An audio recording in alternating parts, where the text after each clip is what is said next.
Welcome. Okay, as for public comment, so we can start with that. And when you do come up, we would like you to tell us your name. And then also there's a paper there in front of you so that you can fill out that has your name and information on that so we can make sure we get the spelling right and so forth. So with that, do we have any public comment? And one more thing, and Jennifer over here is going to help us keep track of the 3-minute public comment. And with that, at 1 minute, at 1 minute remaining, she will let you guys know that there is 1 minute. We'll definitely let you finish your thought, and then we'll move to the next person that wants to make any public comment. Thank you very much.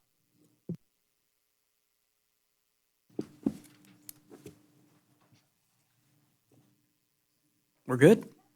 We're up. I thought I'd just jump in here. I was trying not to be a very mean guy, but I'd jump in here before everybody else just kind of gets in with it because I sense that there's a higher calling. So, Chairman, Vice Chair, and Wildlife Advisory Board members. Oh, this is not Advisory Board. This is Parks and Rec. Parks and Rec and Open Space. Perfect. For the record, I am C.K. Bailey of Carson City. I wish to thank all at Parks and the Nevada Department of Wildlife for coming together once again in the mutually beneficial project, i.e., the repair and restoration and resetting of the floating ADA fishing platform at Bailey Fishing Pond. I wish to thank at this time Paramount Iron, Newt Concrete, and Conaloy Crane for their assistance and the right price. To refresh, on March 9 of this year, 60-mile-an-hour winds broke the ADA fishing platform from its mooring. For the public safety, the pond was closed and later opened for limited use with the concrete, with the curing of the concrete. A crane was used to reset the platform. The mooring structure and expanded concrete ensured long-term use and safety. So all I can really say is it was a fantastic job, an absolute top-notch 10-star. So I wish to thank Jennifer Budge. I wish to thank Dave Navarro Jr., Dan Castens, big thanks. Would not have happened without the great Whisperin' Bill Anderson and John Dorn.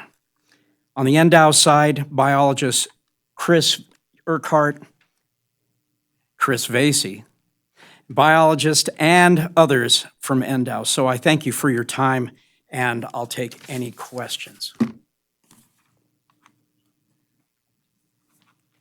Seeing none. Seeing none. Thank you. Thank you for all you do out there.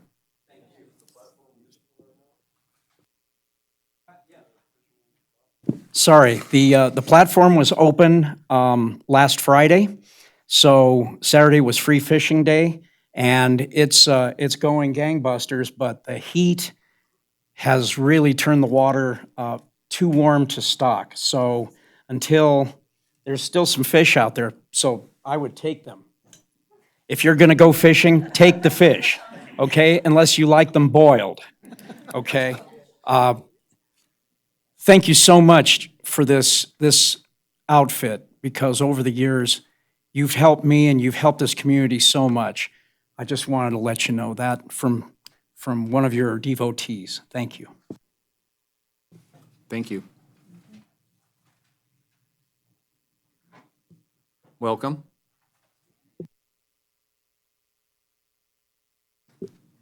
Good evening. My name is Homa Woodrum, for the record, H-O-M-A, last name W-O-O-D-R-U-M.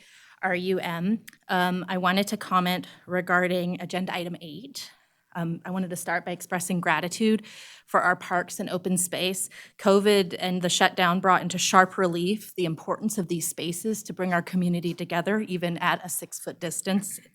I wanted to mention that I've had a chance to review the posted materials online and the survey responses, and I also participated in the survey itself and was able to sort of sense a trend regarding leash laws, regarding access to these spaces, regarding signage, and those varied considerations. I'm a new dog mom as of January 2020, but what I found in our Carson City trails and parks is a wonderful, welcoming community. I feel like it's not just a matter of dogs becoming socialized, but maybe myself a little bit too. I've made wonderful friends and just felt like more of a part of Carson City than I ever did before. You have a difficult job to do on any agenda item. There are competing interests, there are competing concerns, but I wanted to come here today with that sentiment of gratitude and say that we really enjoy our spaces, they mean the world to us, and we hope you take that into consideration with any planned action items. Thank you. Thank you very I'm much. really regretting coming up here after you. That was well said. You're okay, Betsy. Oh, gosh. Okay. My name is Betsy Crumrine, and I'm a Carson City resident. I live in a neighbor near the dog park on Sonoma. And I, too, am a new dog owner and began bringing my puppy there as soon as I was able to, once she had all of her shots. And I truly believe that after having met some of the people that Carson City is maybe even a little bit safer because of the dog park, because there are a lot of folks that adopt pets from the shelters and they bring them there to socialize their dogs with other dogs. And we have seen dogs who came for the first time and then 3 months later, they're a different animal. So I too took the survey online and I was concerned at the how some of the questions were framed. It made me fear that somebody was wanting to institute a leash law in the city, in the parks, and on trails. And I don't think that that's the right solution. My kids played AYSO soccer for years when they were in junior high and high school. And every season, there were parents and there were coaches who were aggressive and hostile. And sometimes there were injuries on the field of the city playing field, right? City parks, broken legs, balls to the face, teeth were missing. But the solution wasn't to stop AYSO soccer. The solution was to deal with the people that were the problem. And that happened every year, and the game continued, and people had a great time. So I don't want, and I hope that the parks, the dog parks especially, aren't closed because, you know, there's an incident every once in a while. It's a good place, and I agree. There are, not only the dogs are making friends, but the dog parents are making friends, and it would be a big loss to see the dog parks closed and to have leash laws, I believe, on trails. That's it. Thank you very much. Hi, my name is Mary Siders. I'm from Carson City, and about 7 years ago, I adopted an adult rescue dog. And the first thing I did was take her to obedience training, and she is very well behaved. And my general opinion is you don't have problem dogs, you have problem people. That is, people who don't take care of their dog, they're not responsible, they don't pick up the dog poo. You know, that's not the dog's fault. And I put my dog in a sit, and she will sit there until other dogs have walked by on leashes, pulling at their owner, and in general, my dog is very well behaved. And so I think that the dogs themselves are not the issue here. You really have to look at people who are not being responsible. I'm not quite sure how you do that, but instituting a leash law on the trails and open space, I don't think is the solution. I prefer what the sign at Riverview says, which is dogs must be the owners must be in control of the dogs, or the dogs must be on a leash. And I fully support that. And so that's all I really had to say is I would prefer not to see a leash law mandated for all dogs. Thank you. My name is Kimberly Burchell. I am a dog owner.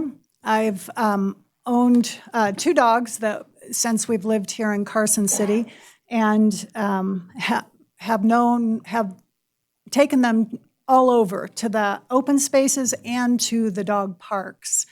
And we continue to do that. We have 1 dog at this time. I agree with what's been said, and so I won't reiterate that. I hope that you don't enact a leash law on the open spaces. I understand that there are places that there might be wildlife that needs to be taken into consideration at certain times of year, but I would like to see the open spaces remain without a leash law on them as well. My other main concern is that when there was work done on Sonoma Park, I don't think it was in 2020, it might have been in 19, it was either 19 or 2020, there was a major redo on the park. And one of the people that was in charge of that, when he was there, I happened to be walking by and had a conversation with him. This wasn't specifically on your survey. I did take your survey and I have reviewed the information. But he mentioned that down the road, the thought was to divide the park in half, to put a fence down through the center of it. And I would just like to ask you to please not do that. The beauty of Sonoma Park is how big it is, and that people with different kinds of dogs can, the small dogs and the large dogs can interact fine together. And if you have dogs, if you ever go there in the evening or in the morning, you'll notice certain people stay in certain parts of the park with the dogs that interact well with each other. People tend to police themselves and keep themselves where their dogs do well, and it's nice to be able to get away from other dogs. So my dog doesn't necessarily play with all the dogs there, and so I think most of us that use that park on a regular basis, meaning for me it could be 1 to 2 times every day. So I would like to just say, that wasn't a specific question, but I would certainly like to ask you not to split that park or divide that park, but to leave it big, because that's one of the great things about that park, is it's a big grass area.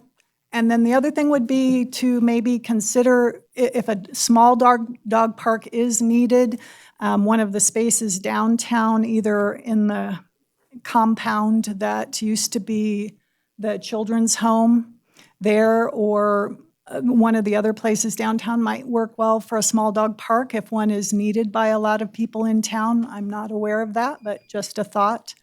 And thank you very much for your time. Thank you for listening to all of us and for taking a survey and for weeding through all that.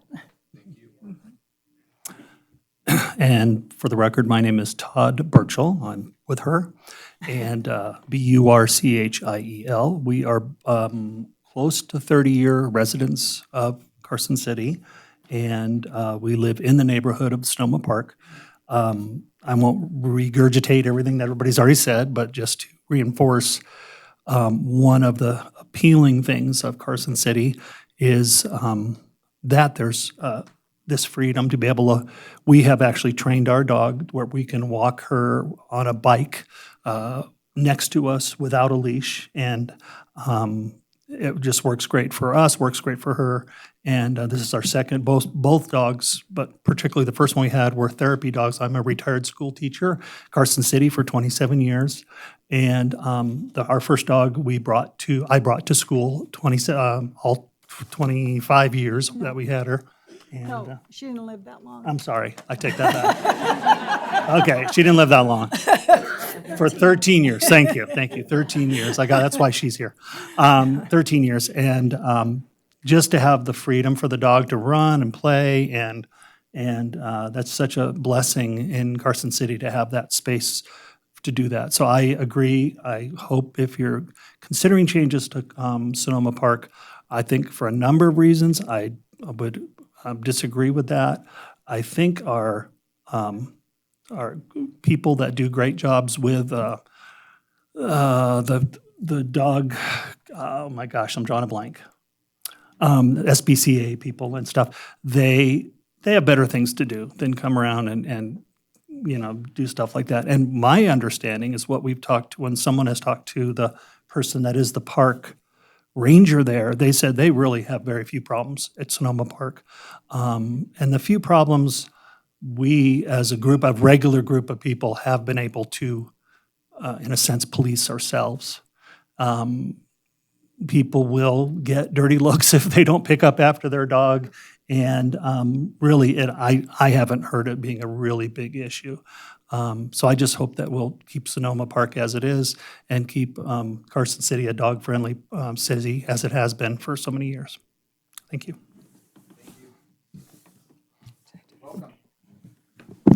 Thank you. My name's John Barrett. I'm also here on item 8. I want to echo a couple of things, but very briefly, because we don't need to go over them all. One of the things is that I'm opposed to restrictive leash laws, more restrictive than they are now, and I am vehemently opposed to the idea of dividing Sonoma Park. I go to every park and every open space with my dog and my wife, and we love this place. It's a great place to take your dog around, and I don't see a lot of confrontations that occur. My predecessor in this seat, Mary, a friend, said that the problem isn't the dogs, it's the people. And not everybody, obviously, but a few people who pass on their aggressions to their dogs. We all know that if you have dogs, that they take on the ideas of their owner, and they are very, very smart about that. Secondary, I'd like to bring up another point that there's a situation of picking up poop from dogs is great, and most people do it, I think, or at least more than half. But the equestrians who are out on the open space, I love horses. I think they do a great job in some cases, but they leave their waste. They don't pick it up. They don't carry a small spade in their packs and get it off of there. This is a situation where I feel if my dog left waste in your yard, you'd be indignant. I feel that the city and its open space is our great yard, and we should keep it as pristine as we can. So I would love to see something like the sign that the equestrians put up at Hobart, where they are. So I will finish and say thank you for your service, and I know that you put in a lot of time. So my wife will probably come up here and do much better.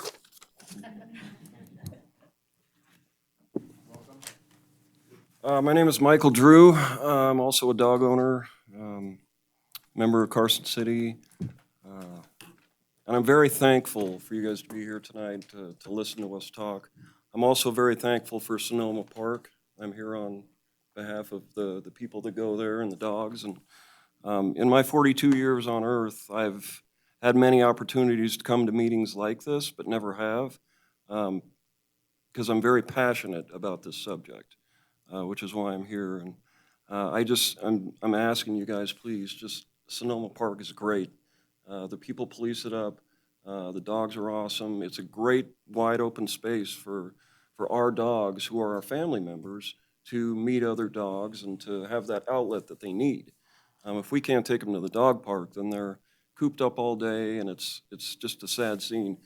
The dogs being our family members, the people that we've met there, though, have also become like an extension of our family. And the relationships that are being built there, the dogs that are there, doing what they need to be happy, and I couldn't ask for anything more than just Sonoma Park is great.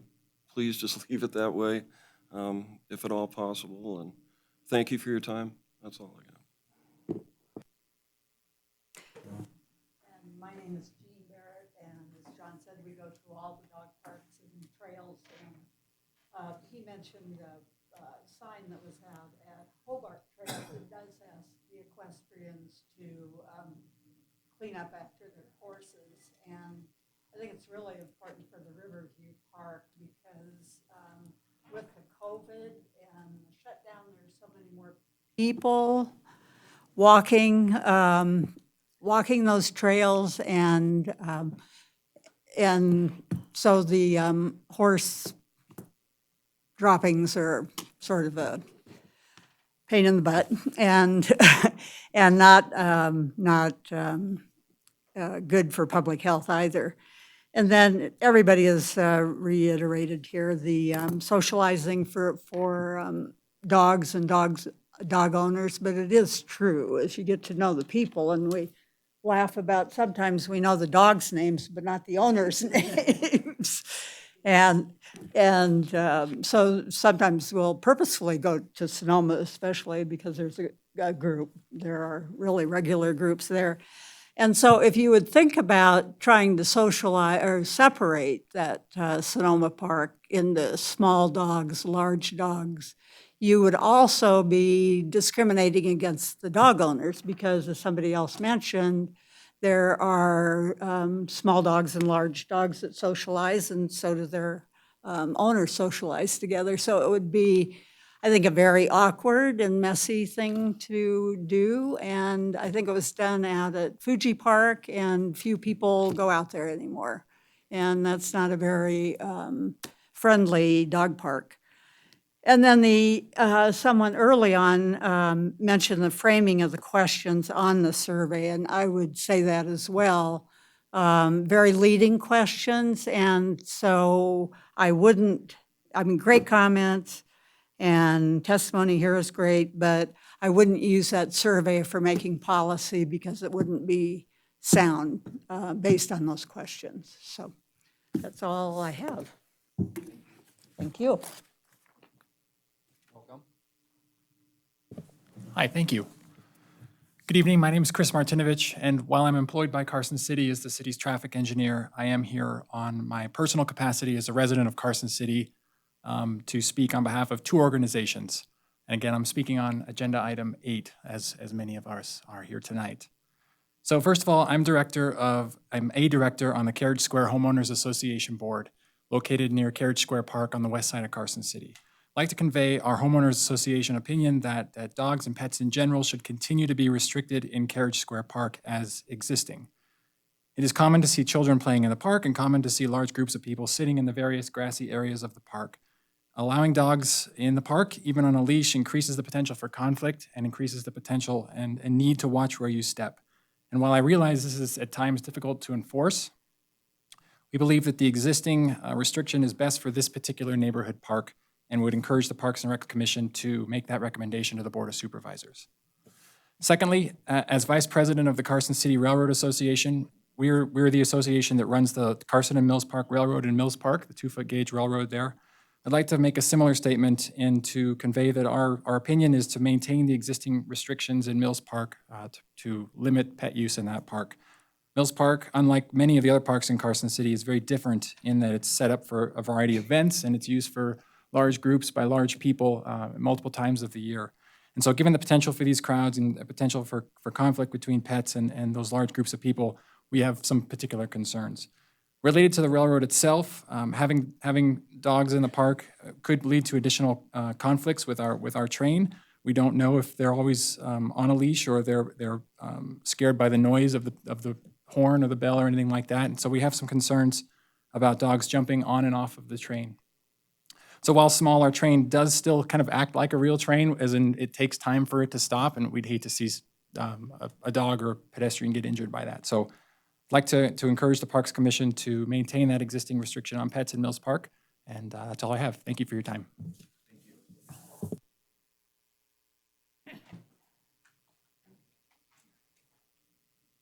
Nope, I guess I don't.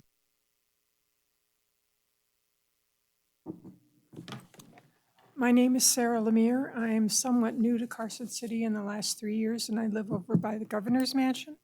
I did see the whole thing you had about the parks you want to get rid of, and those that you're going to redo, one of which is Carriage Square, which definitely needs redoing, and I totally agree with him. No dogs should be there. It's a huge children's area, and people do use the grass. And what I have noticed there, because I've gone there with my granddaughter, people do not pick up the dog poop. Way too much in that place, and so keep the dogs out of there. And I would say the same for the train that you just mentioned. I am near Sunset Park. That is the only park, because I've started looking at all the parks, the ones they want to take out and the ones they want to redo. I haven't gotten to all of them yet, but I've been to most of them. The ones that you're keeping and want to redo or keep forever are in big complexes where there's ballparks and fields, and the only time those playgrounds seem to be used is when there's an event going on. Otherwise, they aren't used. The one that's across from Costco, nobody's ever in that one. That's so rare that that's ever used. Not much at all. So the Sunset Park one, between the one at Carriage Square and that one that's down by Costco, there is no park except Sunset Park. That's for little tiny kids, 5 and under kind of. And everybody uses it and they come there because it's for little kids. It's the only one for small children. The other places you have parks, everything is big kids and little kids, and they're all over the place. And the 5 and under, really, that place is perfect. It is used all the time, even on hot days. There were people there this morning at 8 o'clock, because they knew it was going to get too warm. I say that one also has never been touched to redo it at all. The wood chips that are there are filthy. The 3 years I've been here, nothing has been done to that except some kids broke some plastic thing in it and a guy came and changed it. But that's all. And that park should stay. People come from all over the area there to use that park. They drive there to use that park. Do you know if they're putting in a park in the new development that's going in that open space that unfortunately the town isn't keeping? Got sold. The original plans called for a park, but I don't know if Leonard is doing one. Do you know? Are you talking about the development on Fifth Street, the Lumpa? On between Ormsby and Mountain. The Anderson, that was before the board about 2-3 years ago, and at that time they were going to be putting in a park, but I don't believe it was going to be a dog park. It was just going to be a people park. No, just a people park. I'm talking about people parks. I don't own a dog, and as a kid I was bitten by a dog. I'm sorry. It chased me with about 5 kids on bikes, and it got me. I don't know why. And I'm a little nervous about them unless I know the dog. I'm fine with ones I know. But people, as you said, some people aren't good dog owners. So I ride a bike around here. I don't trust people when a dog's off a leash. I don't trust the dog. That's just the way it is. Thank you. And I'd just like to say that any questions like you have, Jennifer, you Okay. can approach Jennifer through email or Okay. give her a call at the Parks Department and she can get you in the right direction. Thank you for your comments. Welcome. Thank you. Maxine Neitz here. I live adjacent to the proposed Anderson project, and I can tell you that there's some depressions where they're calling them detention basins, but there's no such thing as a park being planned there. I want to ask about, my first thing is I wanted to ask about Monte Vista Playground. That's a dog park and a playground, and with 204 more homes proposed for that neighborhood, I want to be sure that the playground equipment is maintained and kept there in Monte Vista because we're going to need it even more than we need it today. So I would hope that would be a consideration. And the other thing is I understand that you're also going to be looking at the Anderson Ranch Estates plan for the so-called Mountain Street Trailhead. And I took a look at the official Parks and Recreation trail map on the web today. And if that's a trailhead, there's not a trail listed anywhere near it within a good 1.5 mile radius. So I'm not sure what is the purpose of that, other than to provide parking for the business that is next door, the medical business. But I think if need be, I think we should turn it into a park with some benches and with some play equipment for kids and, to serve the neighborhood because the developer is not putting it in any kind of park. Thank you very much.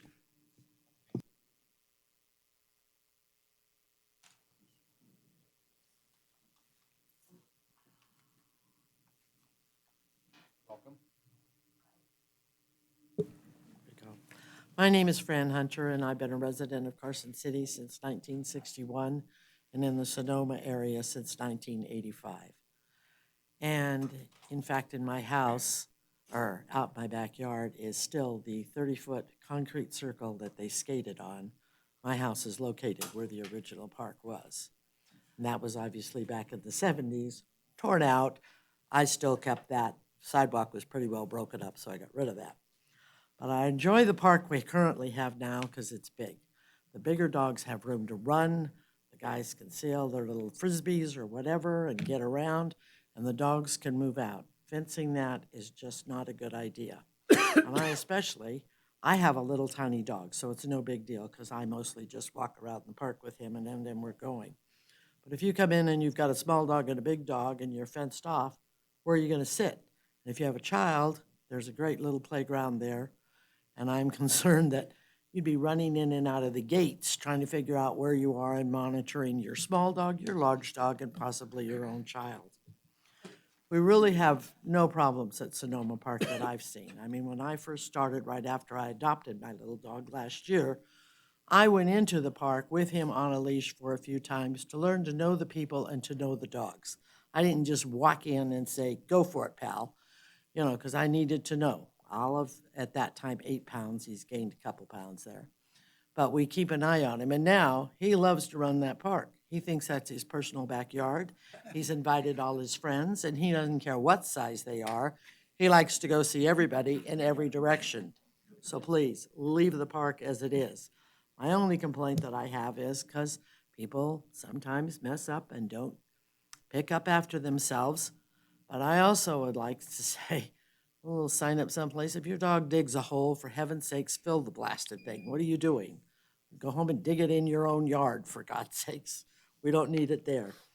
I've noticed, and I haven't been to all the parks here in town, but I do know a lot of them aren't fenced in any area. And I'm sorry, little dogs are like little kids.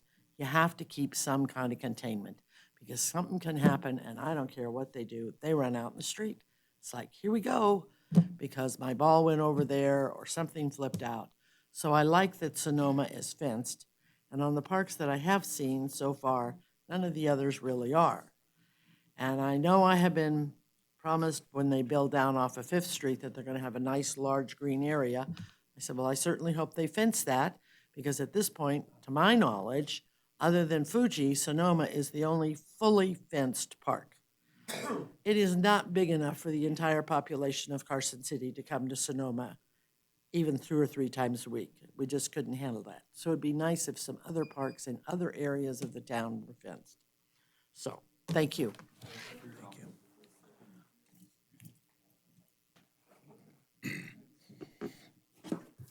Hi, my name is Chris Lashley. I'm going to keep this kind of short and quick, but I'm also a dog owner.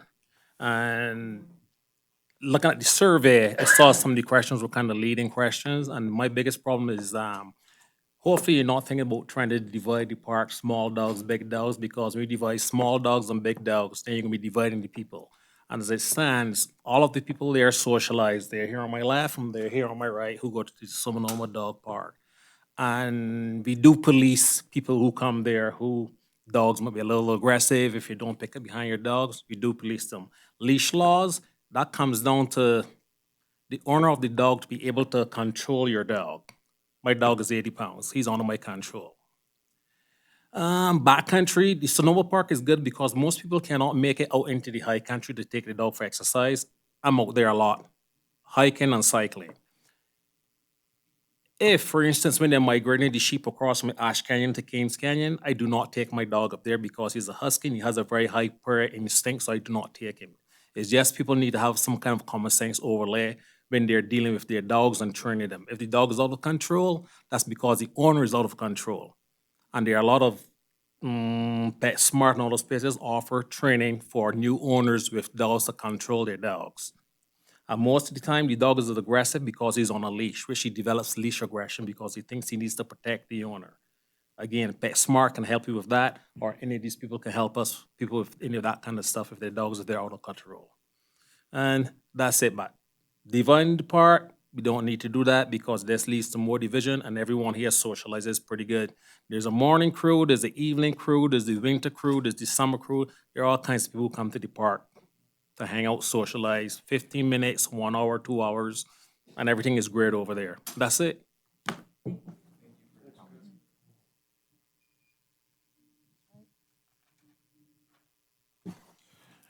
My name is Ryan Espinoza. I use Sonoma not only for my dogs. I've got one dog that I can let off leash and under control. The other one I'm still working with, who is a rescue. Dividing the park, not only for the dogs, but for the families and kids that use it. Can't, because those kids use it for running up and down. You divide that park, you've taken half of their play area away.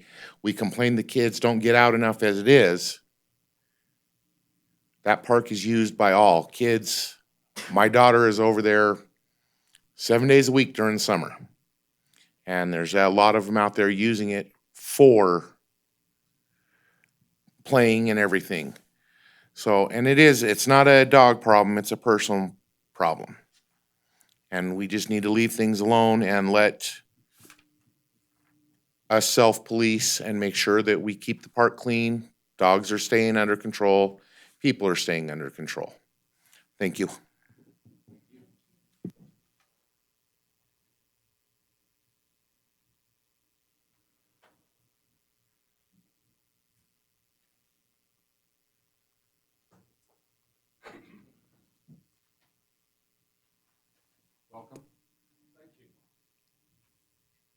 My name is Buddy Ray. I reside at 610 Elm Street. I have 3 little dogs, and I think of them as my children. Just as those other folks were talking about the kids being concerned about their kids getting attacked by the dogs, I worry about the kids causing a dog to attack them or to bite them, and then there being a big, terrible problem with it. I only go to Sonoma Park and to Fuji Park. The reason being is that Sonoma and Fuji have a fence and they're safe for my small dogs. When I go to Fuji, I put them in the big dog side, and all 3 of mine are small. There are lots of small dogs there. The lady with the red hair was talking about the size of her dog. He's about the size of, 3 pounds, and he runs around. Jerry Brown, Leanne's dog, is smaller than that, and Jerry Brown owns the park.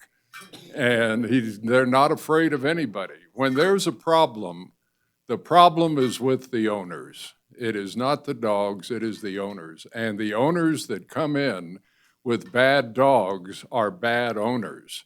It's the owners reflect the dogs themselves and back and forth. However, at Sonoma, we do pick up all the poo. There's 4 or 5 of us that go around the park every day, morning and evening. I go twice a day, every day, because I don't have much of a yard. So I go in the morning and I'll go later again tonight. And as I go around myself, and there are several other people that do it, we pick up all the poo that other people don't pick up. This morning I went to Fuji because Sonoma was closed. So I went around Fuji and I picked up all the poo. And there's other folks that, well, I don't know about other folks at Fuji, but at Sonoma, that is what happens. And we have a good time. And as Chris was saying, everybody's friends. However, the park needs to stay as large as it is, because there are factions. Again, it's the owners, not the dogs. The dogs all get along. Some of the owners don't. It's not so bad now that President Trump is out of office. But before then, when there were groups that would stay on one side of the park and other groups that stay on the others. In the morning, I stay away from a particular corner of the park. And it's great to have a park that's big enough so that we can do that. One thing I would like to say also is that the Parks Department needs to go and look at the park, or y'all need to go and look at the park and see what it's like, in that there are big circles where you can see where the sprinkler heads aren't going up properly, and you'll have a big circle of dry grass, and the grass is all dying. There's been no watering. There have been 2 trees that have died in the last year because of not being watered. And the only other thing I'd like to say is that I would like to commend the park ranger. He does a wonderful job for us. And the guys that empty the trash, the sanitation guys, they're just wonderful also. And it's great. I just think somebody needs to y'all need to know that they're doing good work. Thank you.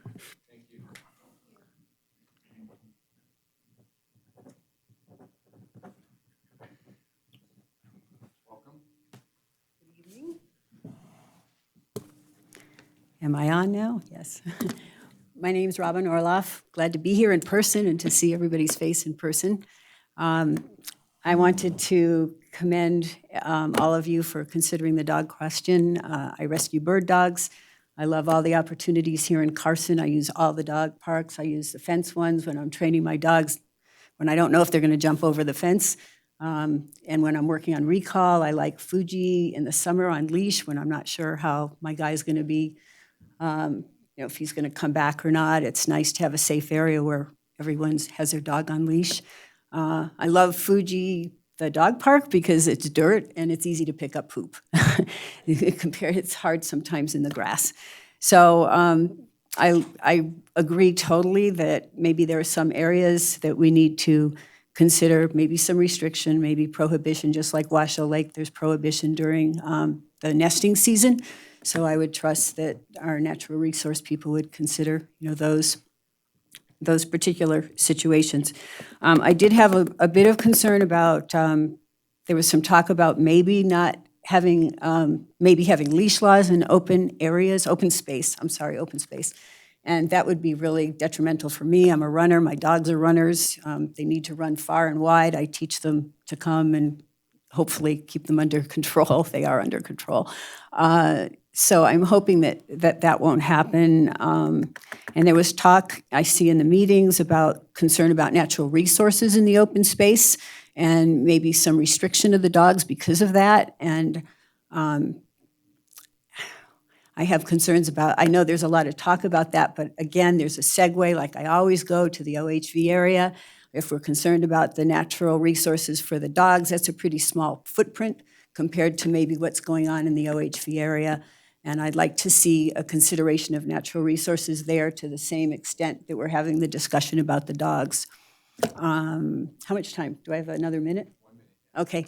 And I know there was also talk about Dayton's Park and people using Dayton because of the grass, I believe, but there's also a big sagebrush area with paths. And I go there also because that's where I train my dogs to come to me when they're really interested in the rabbits and the birds. And we get to walk. And I think that might be something maybe to consider here, a more natural area. We play hide and seek, so I get them to come. You can hide in the sagebrush. So just another opportunity for the dogs. And I do thank Carson City for all our opportunities. Thank you.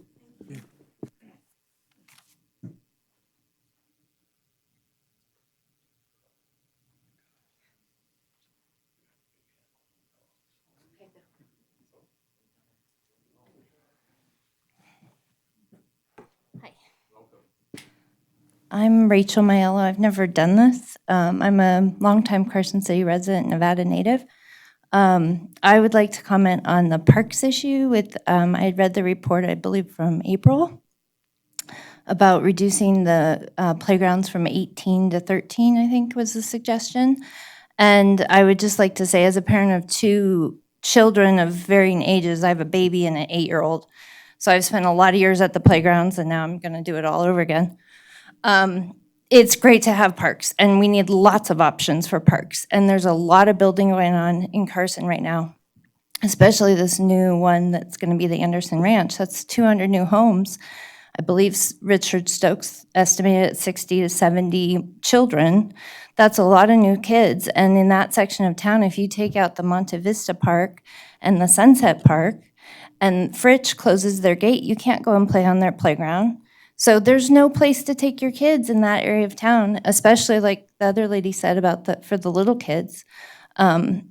It's a big deal. And as a parent, sometimes we have like half an hour to get out of the house, take the kids to the park, and walk the dog. So a lot of times it's like, well, where can the kids play? Where can I bring the dog all at the same time? I don't have time to walk the dog to one park and take the kids to a different park. So I don't know what the answer is, but that's a consideration that it has to work for everybody. So I would just like to say that I really hope you do not remove the playground equipment at the Monte Vista Park, and also reconsider keeping the Sunset Park for the little kids. Thank you.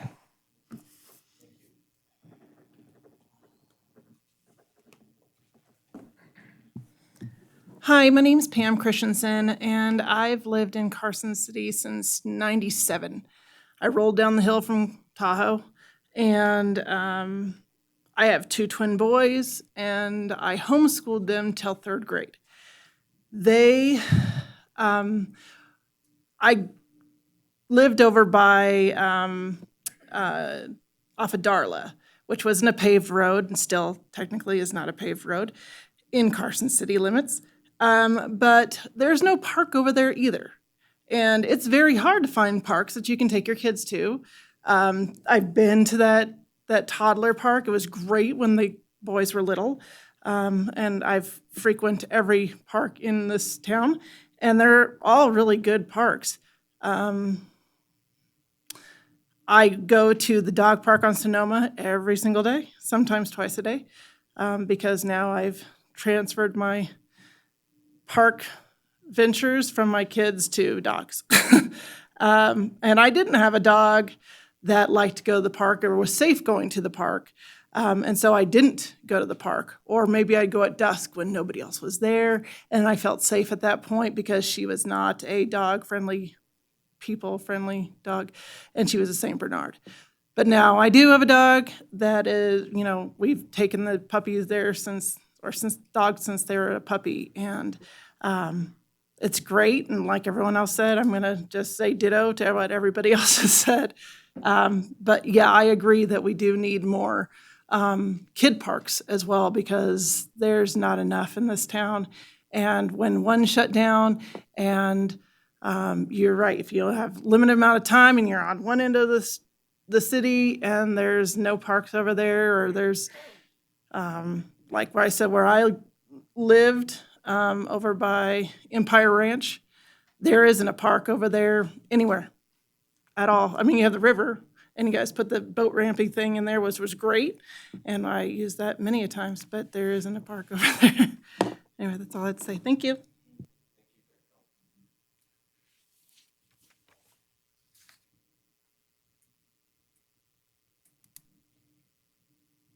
Anybody else out there that wants to talk? Oh, here we got somebody coming. Welcome.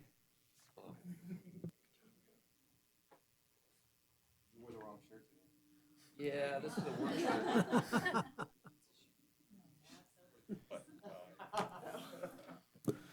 It's a work shirt. My name is Cody Ellers. I moved up in 2018 from Clark County, and Sonoma Park is where I like to take my dogs. I have one that's 120 pounds and another that is 20 pounds. And from what I understand is that Sonoma, it is on the plans to split it, or to make a large dog park and a small park. That would be incredibly detrimental to me and my family, because we got to figure out what we're going to do with our dogs that day. And is it Fiji Park is already split, and that's a really nice park. I'd like to see Sonoma, though, expanded with the children's area, so that way there's more play area for the kids. Right now they try to play with the dogs, which is nice. We got kid-friendly dogs, but having an area more for them where they can play soccer and play with footballs, or something of a ball-based game where the dogs aren't trying to take the ball from them. So, because the dogs want to think they're playing, but that'd be nice to see. Even a water pad for the dogs and the kids, or water features. Another spigot for the dogs to get water, because there's only one currently there, and it's hard for some of the older people that go there to get water for their dogs. Thank you.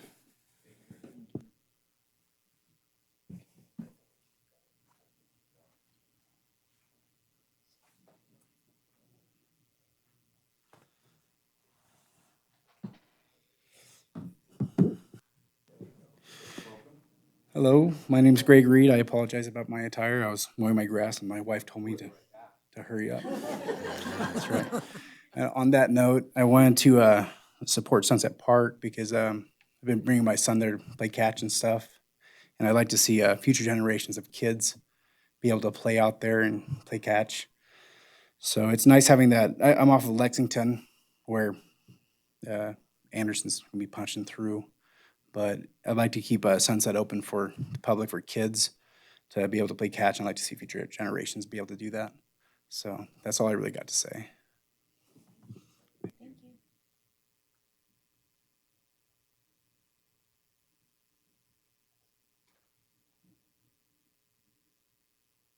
I understand you can speak again if you have a second time, if you've got comments. No. I know we did it last meeting. No, we did- Well.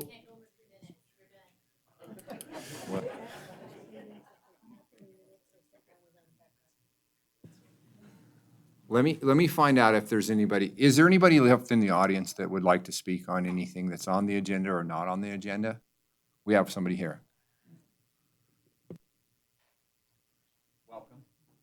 Thank you guys for hosting. My name is Morgan. I've been in Carson City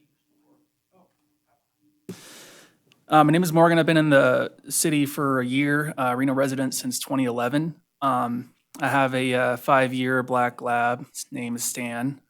He was super energetic. Let him out into the wilderness. You know, he would go hiking with me all day long.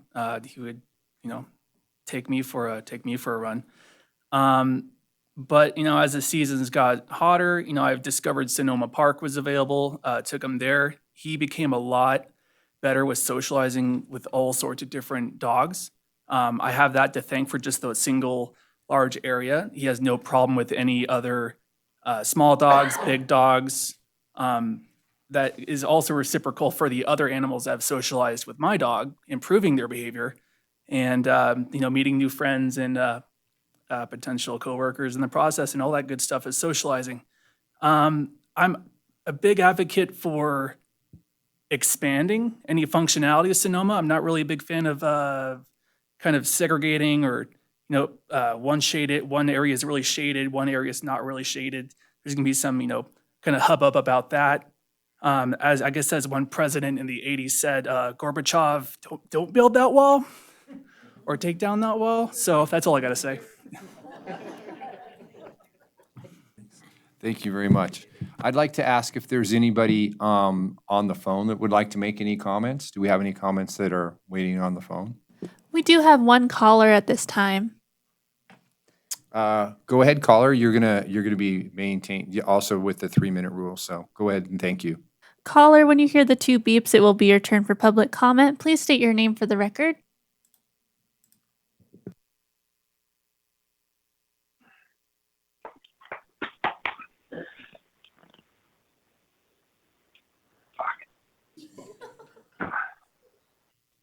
We can hear you, caller. Go ahead.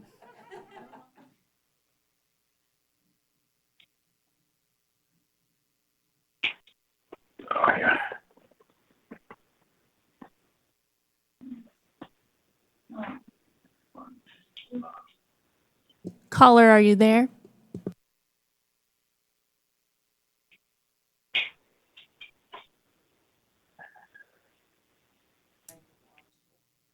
Okay. Got it.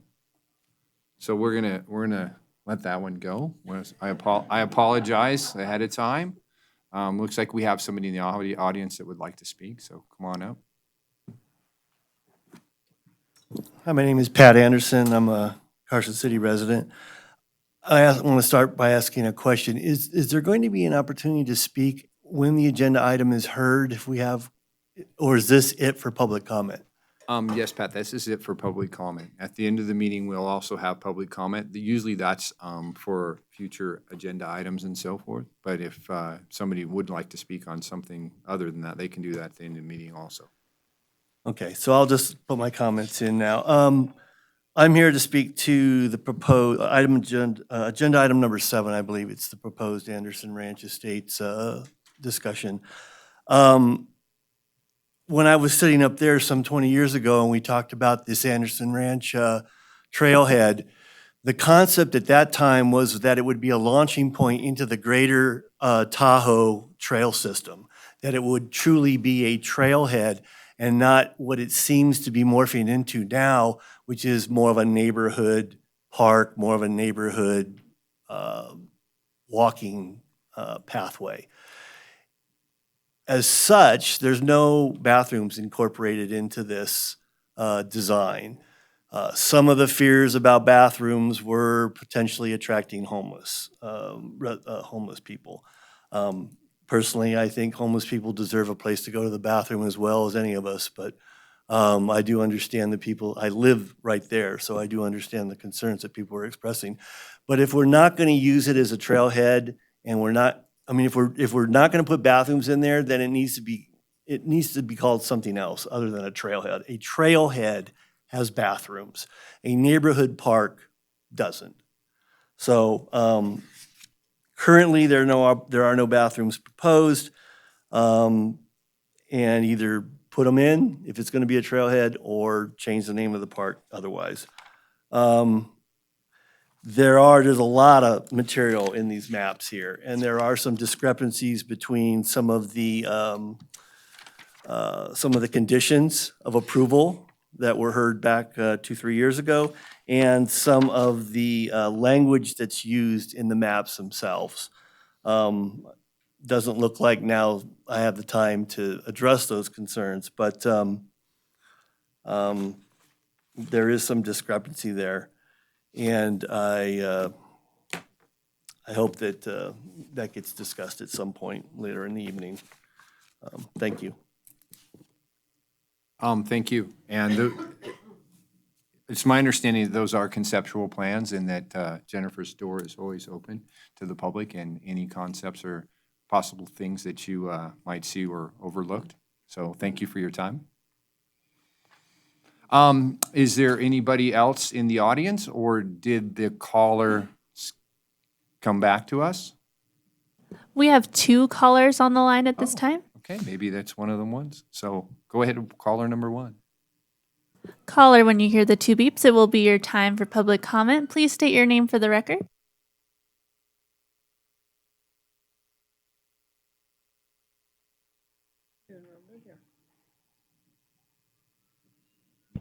Hi, this is Jason Tipsnicki. Can you hear me? Yes, we can hear you. Okay, thanks.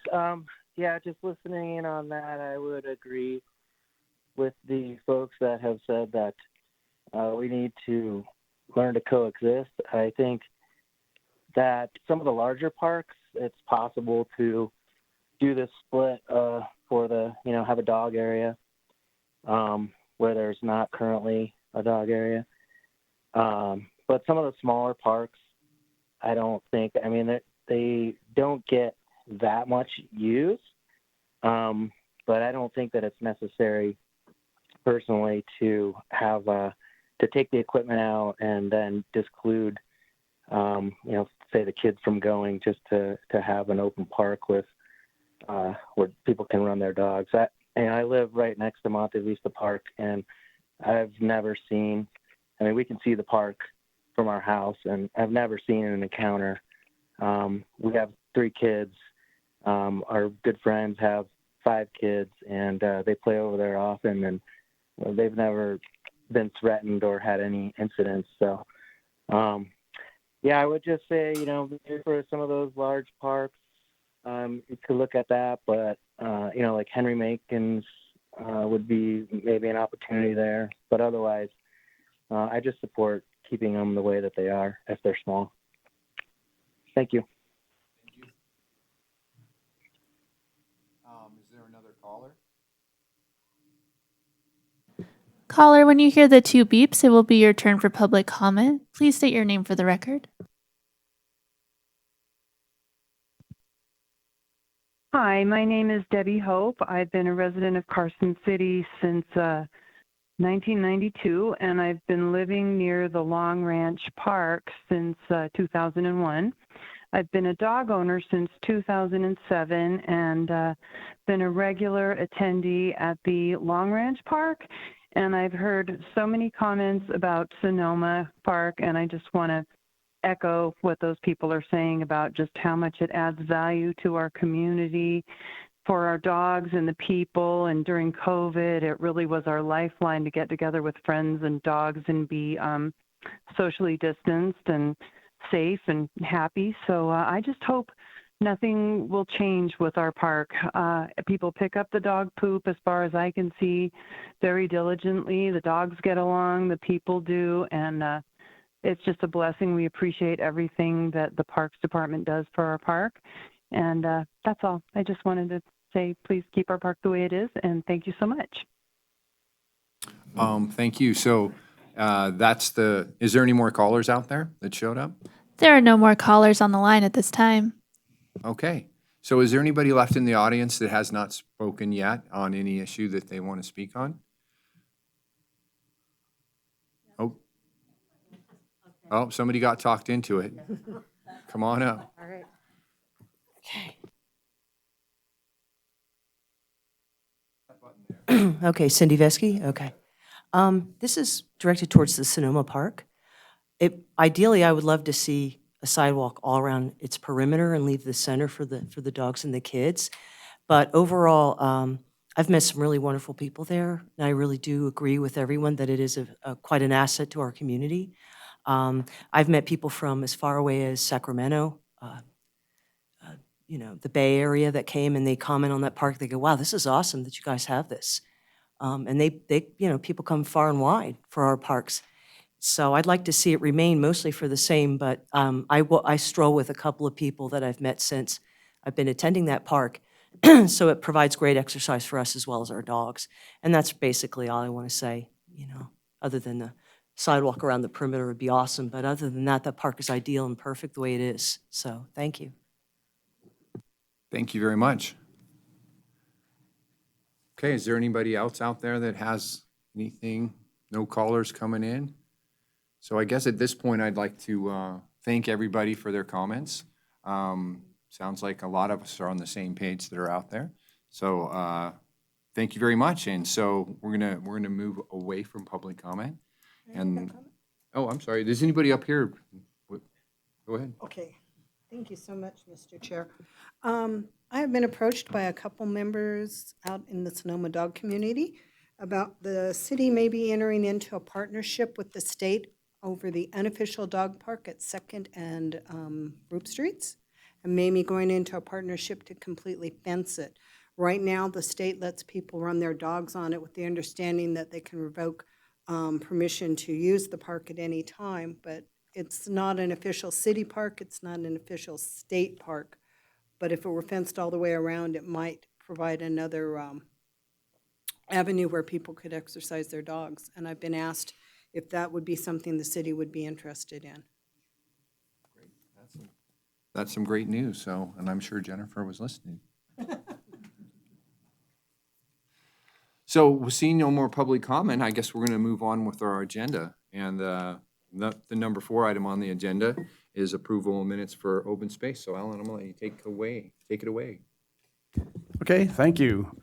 Do any members of the committee have any comments on last committee minutes? Donna? Yes, page 5 at 7:03:18. Correction, it's not my dog that objects to being mobbed on the trails, it's my cat. I have a hiking cat, not a dog. And she does like to hike, but she does not like to be mobbed by the dogs. She appreciates it if a dog is very nice and sits down and lets her approach first. But that's correction, please. Thank you, Donna. Any other members have any comments? Okay, do I have a motion to approve the minutes? So moved to approve the minutes. I'll second. Okay, although in favor with the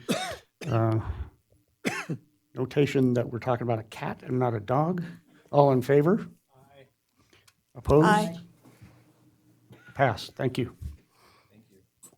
So back to the Park and Rec Commission. So anybody see anything with the April 6th meeting minutes? Oh, out there? They all look pretty good to you? I agree. Do I have a motion to approve those minutes? Okay. Second. And second. So thank you very much. All in favor? I'm sorry, all in favor? Aye. I am also in favor. Thank you. So moving on, this is for discussion only. We're going to have Jennifer Budge introduce a presentation on the foundation for Carson City Parks and Recreation. So go ahead, Jennifer. Thank you, Mr. Chairs. Jennifer Budge, Parks and Recreation Director. I'm pleased to introduce David Johnson. He's the president of the Foundation for Carson City Parks and Recreation. Just give us a little brief overview on the organization and how they support our parks, trails, and open space throughout the community. It's a great local nonprofit. I encourage everyone to be a member. There's membership applications at the back table if you're looking to join. And I'm sure David will tell us all the wonderful things that they do for the community. Welcome and thank you for coming.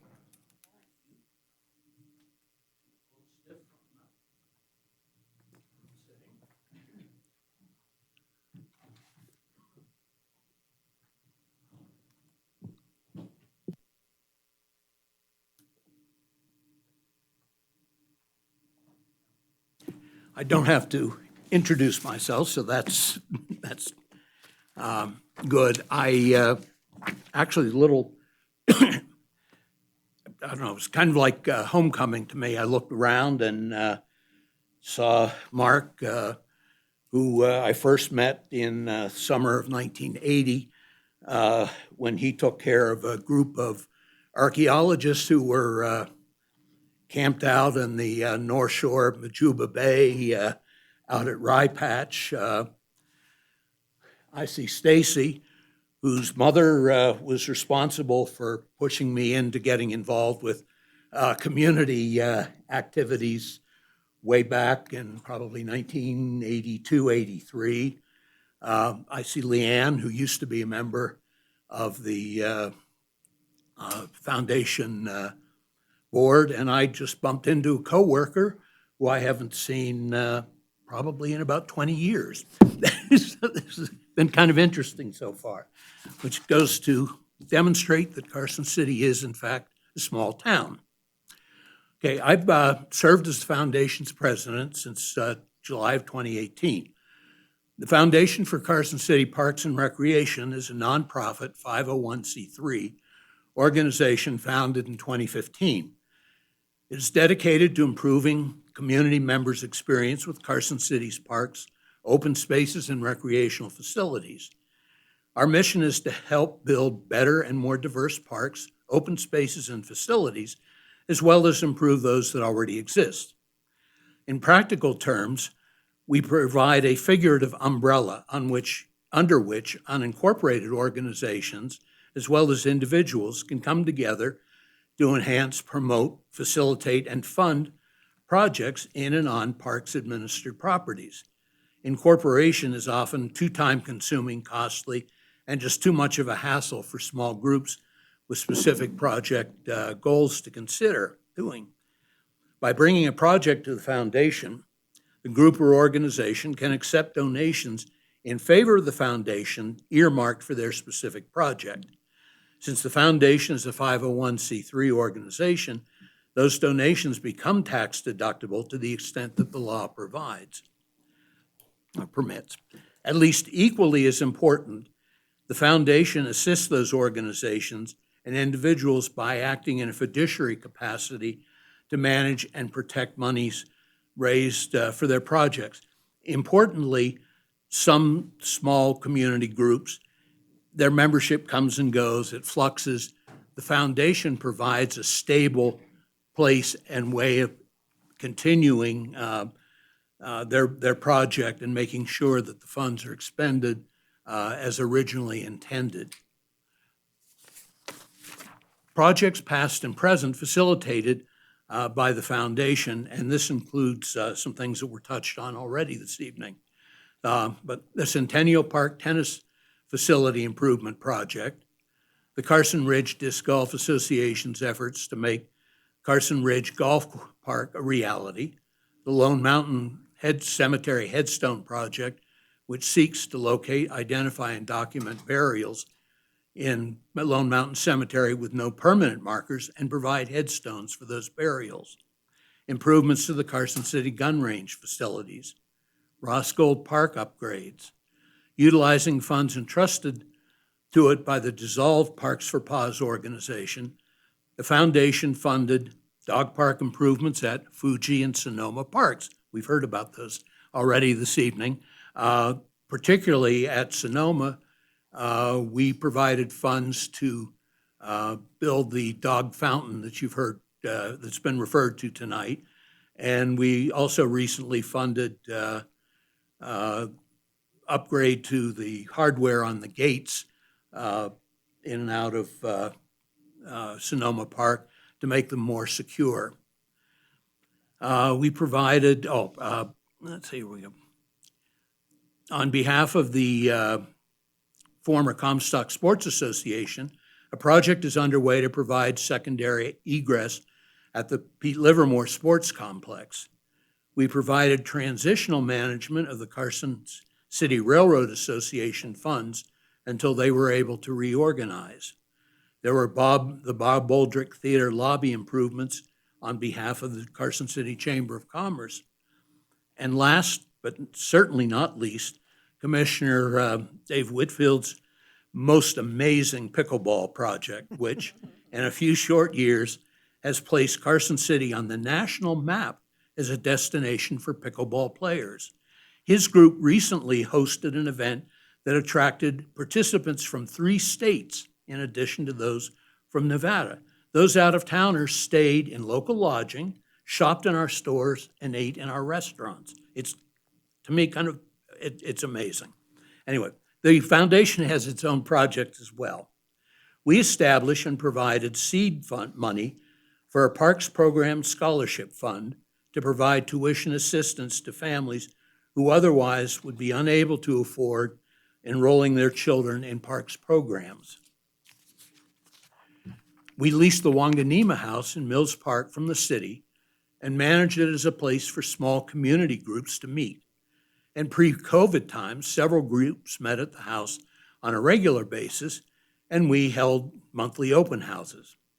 Because of COVID, it was necessary to keep the house closed for over a year, beginning in March of 2020.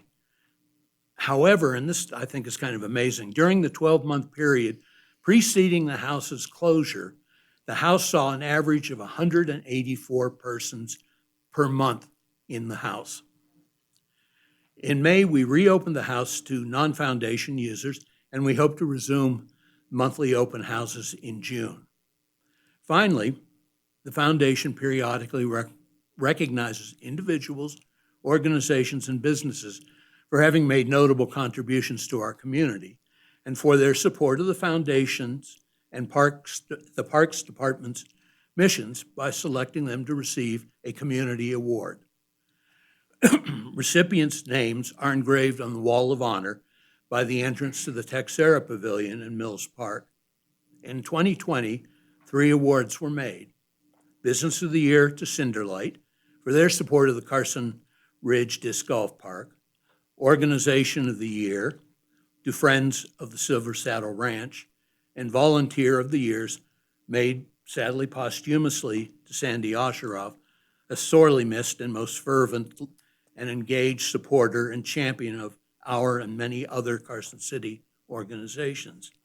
However, COVID again, we were never able to hold an award ceremony to present certificates, having actually to cancel 2 scheduled attempts. I presented Sandy's certificate to her family in 2020. Cinderlights was hand-delivered by Greg Swift, Foundation's vice president. However, we've never been able to align our schedules in order to present the Friends of Silver Saddle Ranch their awards. So I am seizing the moment. Mike, Drews, are you still back there? See? I'd like you to come up and I'm going to read, I'm sorry for the dust. It's been gathering dust. Now, the Friends of the Silver Saddle Ranch was selected as the 2020 Organization of the Year because of their continuing contributions to Carson City's quality of life through the promotion of the ranch as a public resource.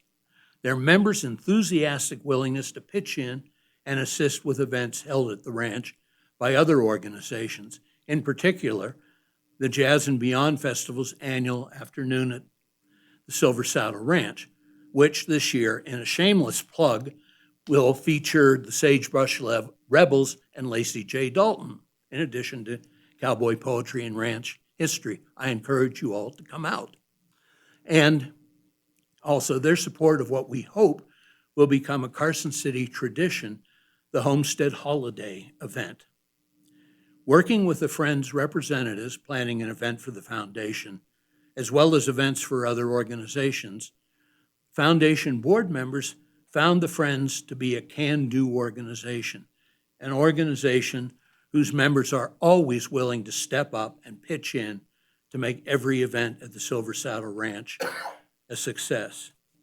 It was further acknowledged that had there been an Organization of the Year's category, the Friends of the Silver Saddle Ranch would be deserving of such, as their contributions to our quality of life have been consistent over the years since their establishment in 1991.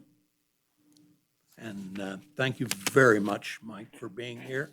Thank you for being our primary contact with the Friends.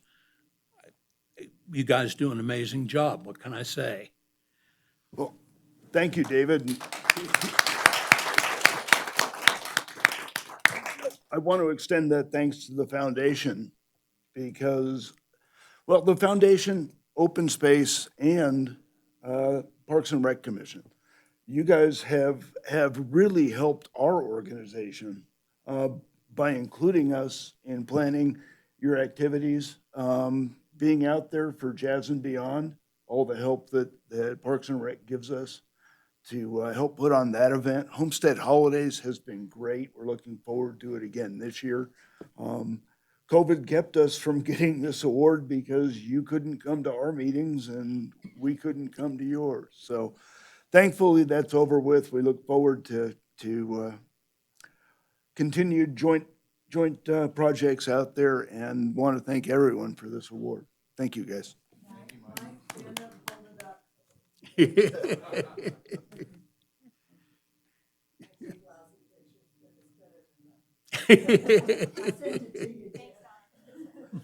Thanks, Tom. Thank you, Jen. Thank you, everyone. Thanks, David. Thank you. Finally, looking around, and I'm going to echo Jen a little bit, I noticed that between Open Space and Parks, I see only one foundation member. You've been provided foundation membership applications. I'm going to do a little shaming here. If you support Parks and our combined missions, as we tried to present today, please make that support manifest by becoming a member of the foundation. I understand totally there are tons of demands on all of you for the various organizations with which you were involved. I hope that this has been kind of an eye-opener for you, for the members of the public that are here, that see all the shared common interests that we have and the potential an affiliation with the foundation can provide you. So, having said that, thank you for your time and attention. I hope to see you at a future open house, particularly if you've never been to the Wanganema House, or at a foundation meeting as a member. Thank you very much. Thank you very much for your overview. I was just going to say, does anybody have any questions? Go ahead, Mark. Commissioner Kim.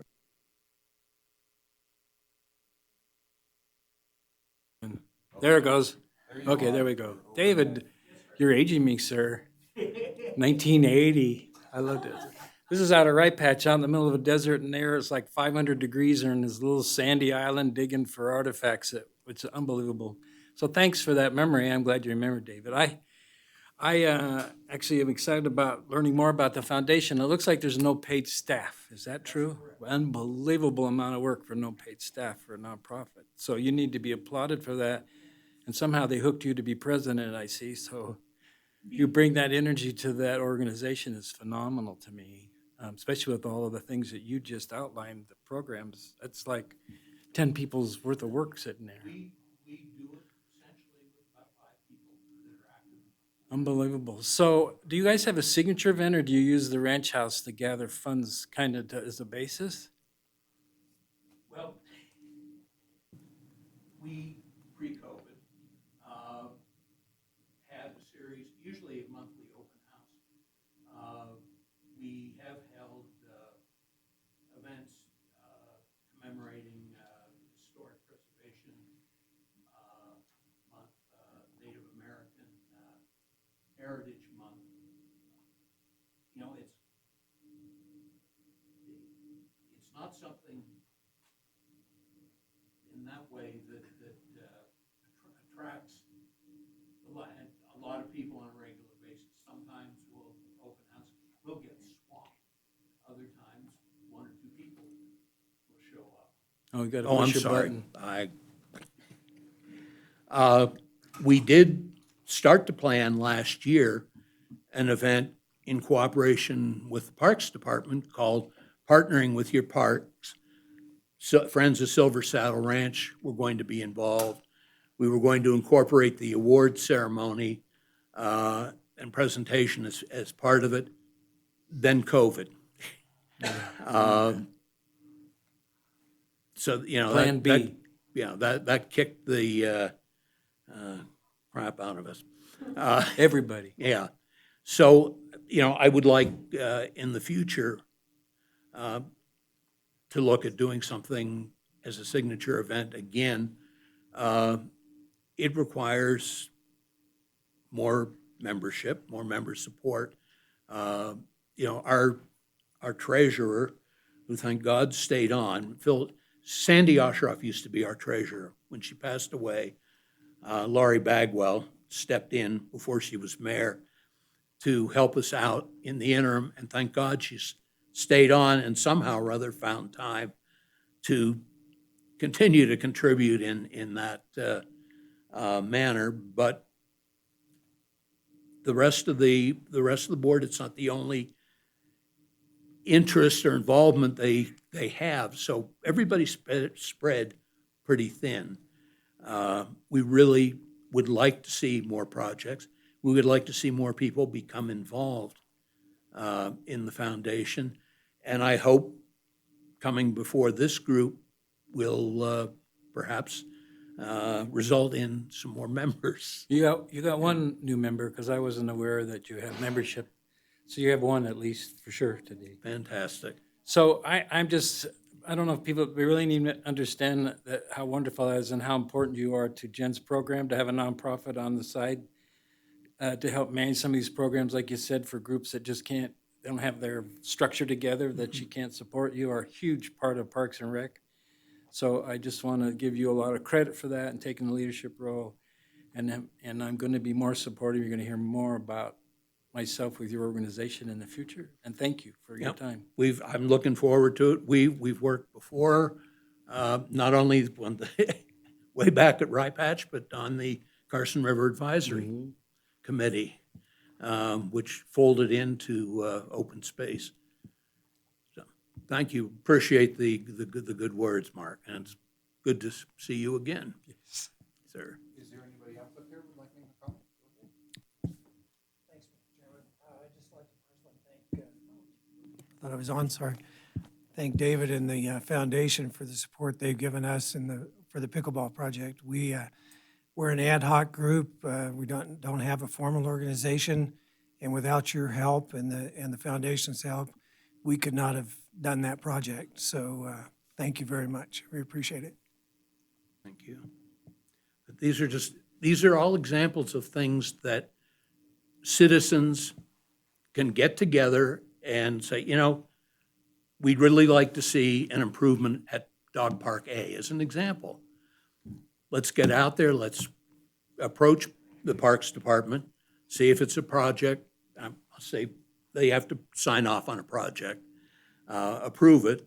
But the fountain at Sonoma Park is a good example.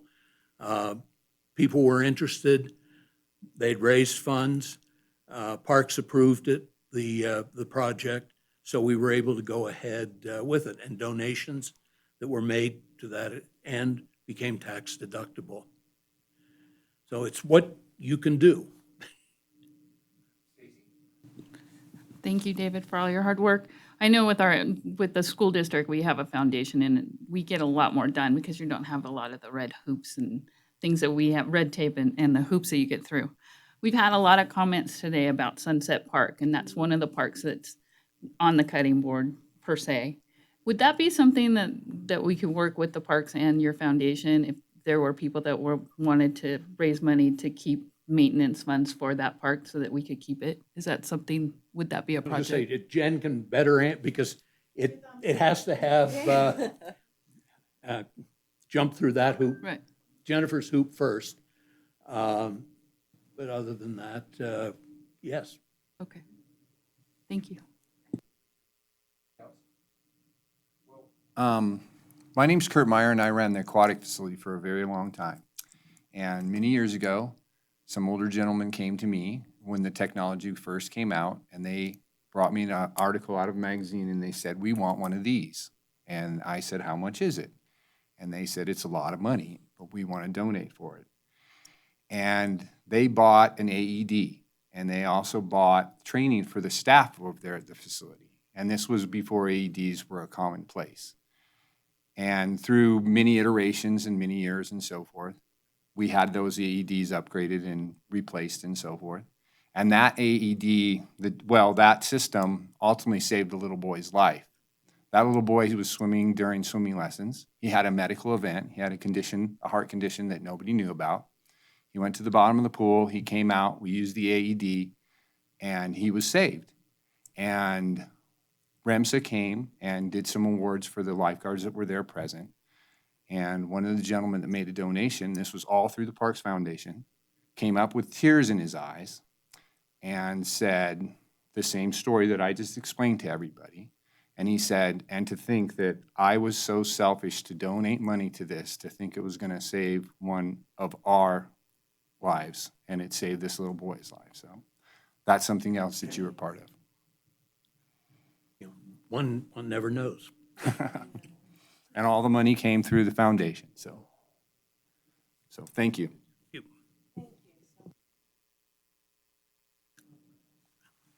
Thank you very much.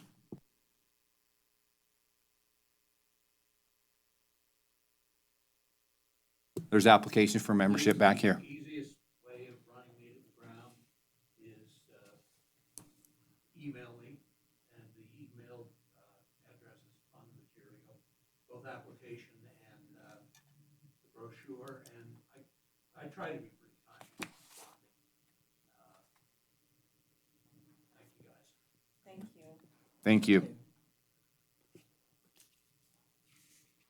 Okay, so Jennifer and Dirk are on the next agenda item, number 6, for discussion and possible action regarding a request to submit a letter of support for Carson City fiscal year 2021 Rebuilding America Infrastructure with Sustainable Equity grant application. So I'm going to pass this off to Jennifer and Dirk. Go ahead, Jennifer, or come on up, Dirk. There's Dirk right there. Good afternoon. Welcome, Dirk. Thank you. Dirk Warren for the record. I'm with Carson City Public Works. I'm one of the transportation planners. So Carson City is applying for a federal transportation grant for the William Street Complete Streets project and is requesting from you folks a letter of support. The project would build on both the infrastructure sales tax and the plan of expenditures in 2014 and the greening of America's capital that was produced in 2015.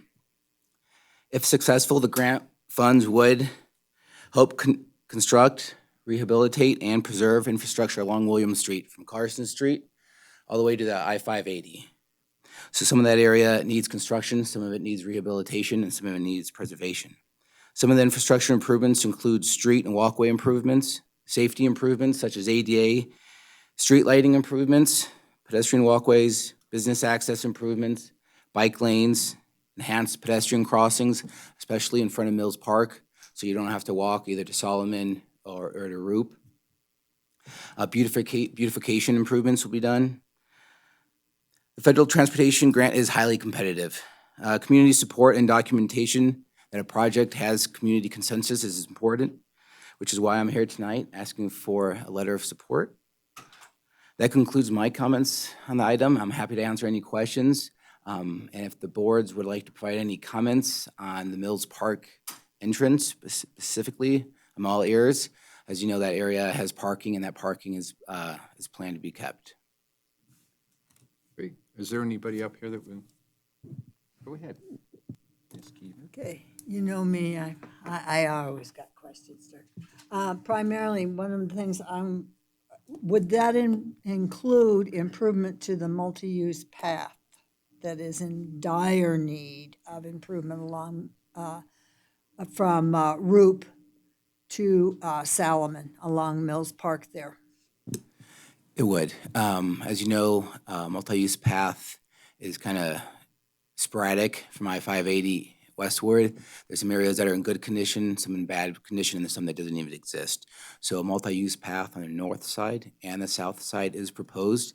As you move west into the downtown area, the right-of-way does narrow, so that the pedestrian walkways at that point would narrow into a more of a sidewalk type feature, but the goal would be to make the sidewalk as wide as possible with being sensitive to right-of-way. Because you know that's going to be the historic V&T.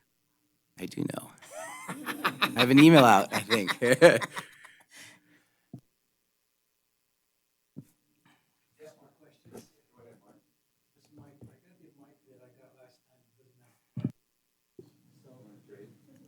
I think is on your iPad that's in front of you, if you hit the mute button in the top right, it should unmute your microphone. Oh, sweet, thank you. Where'd that came? Oh, Jen. So Dirk, I was on this committee that when I was a teenager, I think, when we first started discussing this, and there were a lot of stakeholders in the room at the time, and NDOT was brought the leadership in to facilitate that. And I thought a lot of work got done and a lot of things that people wouldn't necessarily hear, like if you relieve the parking and why, and a lot of the safety issues and the crossings and where to put the crossings and to a skateboard park and where there's no crosswalk for a good long distance. All that was discussed, so I was really happy to see this move forward and glad to see a letter. And the only thing that I would add is that letter, I think, needs to be in that last couple sentences, really pound in all of the time and money that was put on Carson Street through town. The effort that was made from this community needs to be, I think, really be louder in that letter instead of like, by the way, we also did this. I mean, you need to hammer that this community is seriously committed to improvements of multimodal traffic, use of that area, and that really needs to connect because it just drops dead right there a couple blocks away. It just drops dead. So that's all I would say is beef that up, and I'm not the person to maybe have the words for that, but I have the comments to that. And that's it. Thank you. Thank you, Mark. Thank you for the information. Just a couple comments. The RAISE grant is now the program that was formerly the build under Trump's administration and Tiger under Obama's administration. And as you were spot on, it's a very, very competitive grant.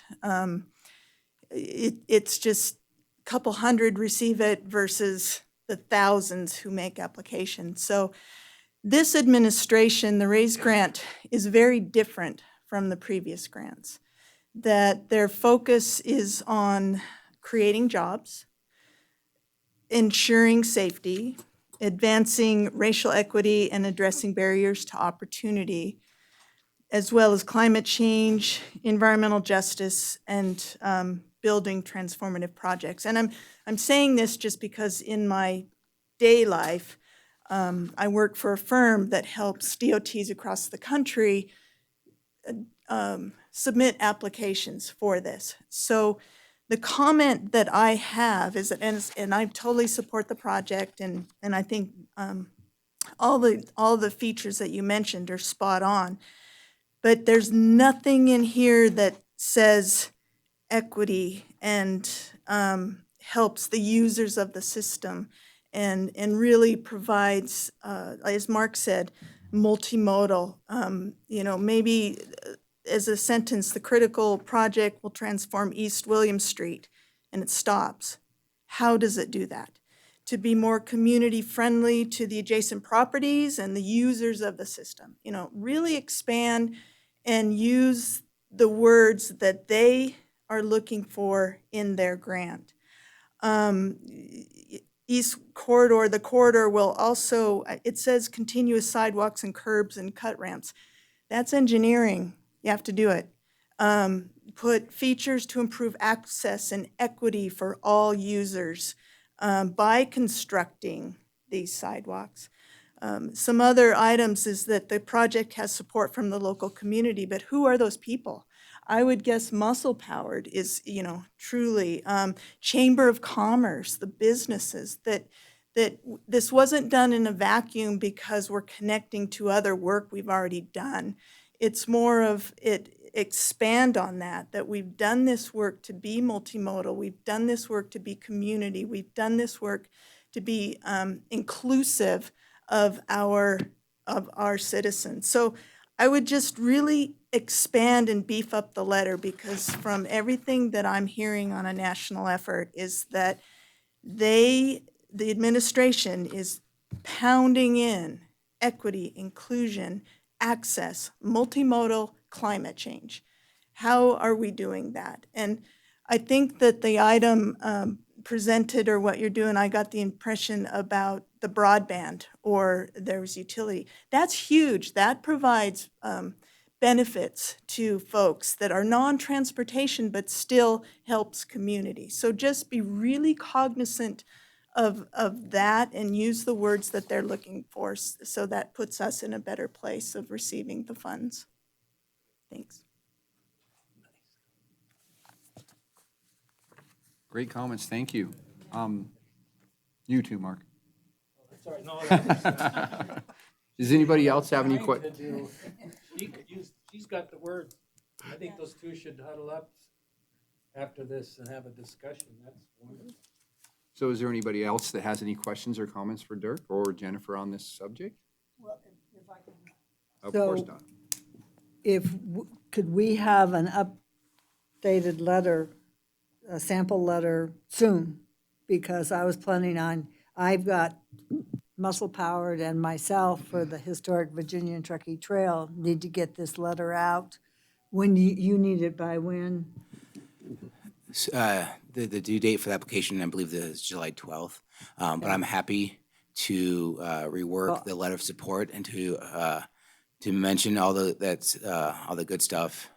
And I would add to get a little more information in there about getting cars off the road, like this, because this is a good connection to the high school.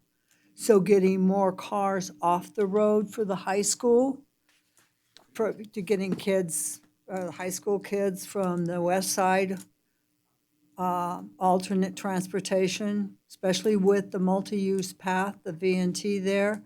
That's a good access route for them to bicycle to the school. And things like that. So that's another thing with climate change, to get that bit in there too. So yeah. Thank you, Donna. I have one question for Jen. Would you like to do this in two motions, as far as the open space wants to support this and the Park and Recreation Commission would like to support this? Thank you, Mr. Chair. Jennifer Budge, Parks and Recreation Director. Dirk, are you looking for two letters, or are you looking for one? Will you get more points if you have two? I know sometimes we're when you have multiple groups sign one letter, it gets kind of lost sometimes, and you want to get those points. So if that case, definitely I think we could do 2 motions, and you might say just authorize the chair to sign a, revised letter based on the changes that we discussed tonight. 2 is great. Okay, great. Okay, so I'll start with my Park and Rec Commission. What do you guys think? All right, so is that a motion? Without a doubt, I move to have our Parks and Recs Commission write a letter of support for this grant. Great, do I hear a second? Without a doubt, I second it. Without a doubt. Is there any doubts out there? With no doubts. Seeing no doubts, we're going to approve that motion, so thank you. I think we have to vote. That was seeing no doubts. All in favor? Aye. All in doubt? So comments from open space members?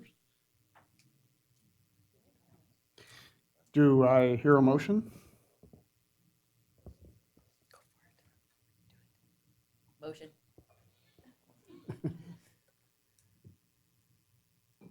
We'll get this. All right. A motion to move to approve the, with the edits that we just discussed, approve signing a letter of support.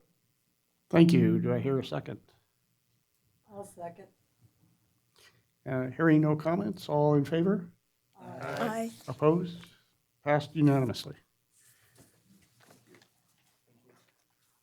Thank you for your time, Dirk. Okay, moving on to number 7. We have discussion and possible action regarding the Mountain Street Trailhead Conceptual Design Plan as a component of the Anderson Ranch. Jennifer? Thank you, Mr. Chair. Jennifer Budge, Parks and Recreation Director. Before you tonight is a discussion regarding the conceptual design of the Mountain Street Trailhead. Also, I like to call it the trailhead to nowhere, but it will be a trailhead to somewhere in the future, thanks to, working with the development community. It does have a critical trail connection identified in the Unified Pathways Master Plan.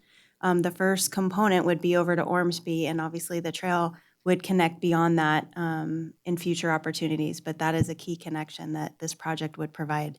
Tonight, our discussion will relate only to the conceptual design of the trailhead. I did receive a few comments that I've passed on to the developer about the trail and the proximity to homes and things like that. I think we've worked actually through that. Some of those issues, we've passed all those comments on, and we'll continue to facilitate and help the neighbors work through that issue. But how we have the agenda item written tonight, we'll just focus on the design of the trailhead. And I believe we have some representatives for the developer to talk about the improvements they're proposing. Maybe? Oh, okay. No? Hi, I'm Dustin Barker. I'm with Lennar Homes. Welcome. Thank you. I'm filling in today, so take it easy on me. As Jen mentioned, we've worked with the Parks and Recs group to be able to design the revised trailhead, I guess, really an enhanced parking lot. And got some feedback from Parks and Recs as well as the development team to be able to go out there and accomplish this.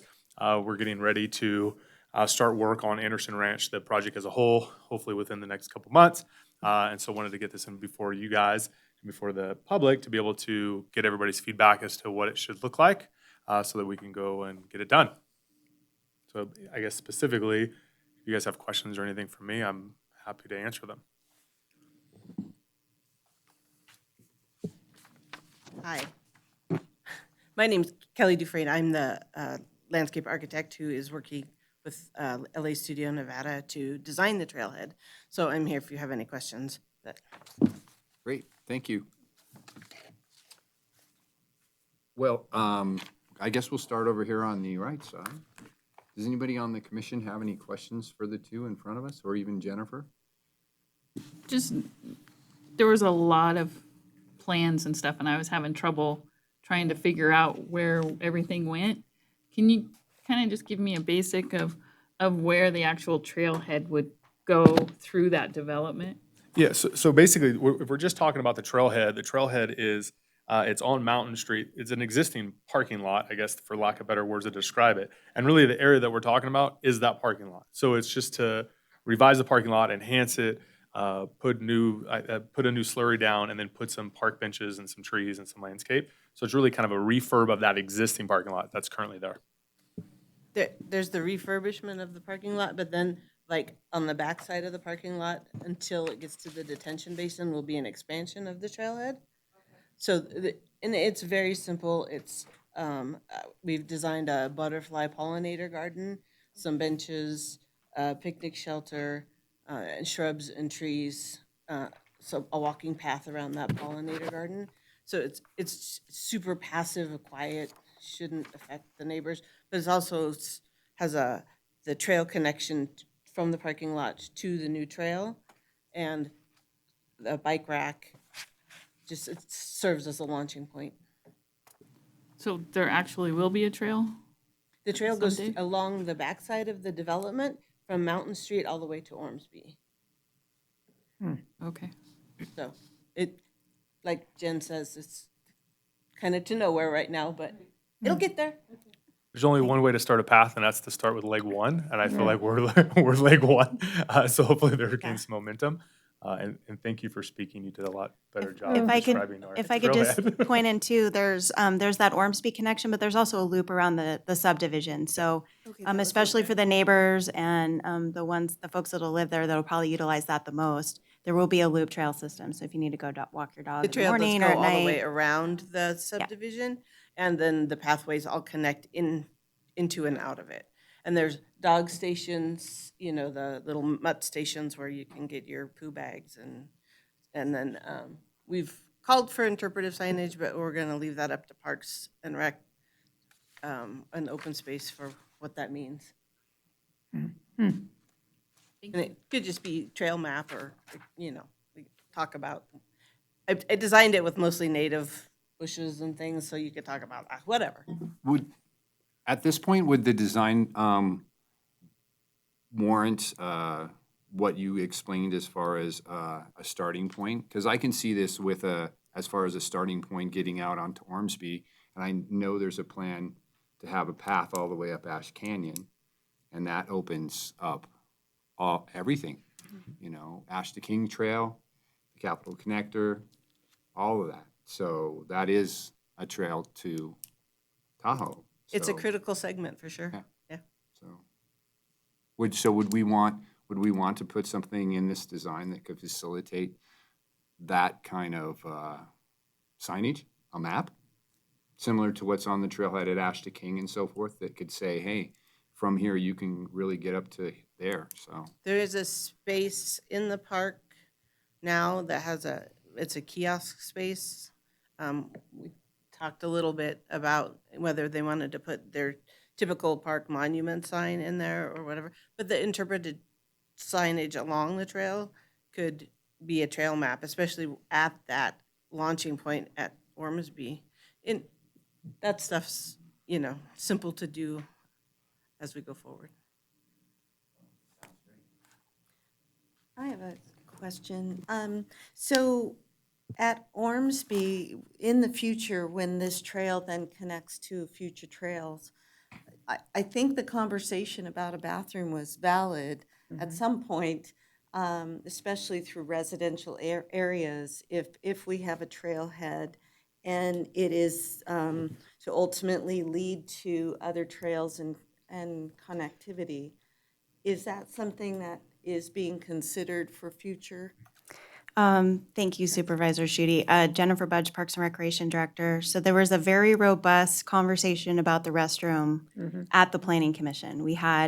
This room was packed full of people, and the majority of the residents were opposed to a restroom at that time. From a staff perspective, I really wanted to see a restroom, especially at a trailhead. That's a typical improvement that you would provide, especially when we have the potential to make this a regional trailhead and expansion. But they were opposed to that. The Planning Commission and then the Board of Supervisors, approved that sentiment. So we did not include a restroom in the plan.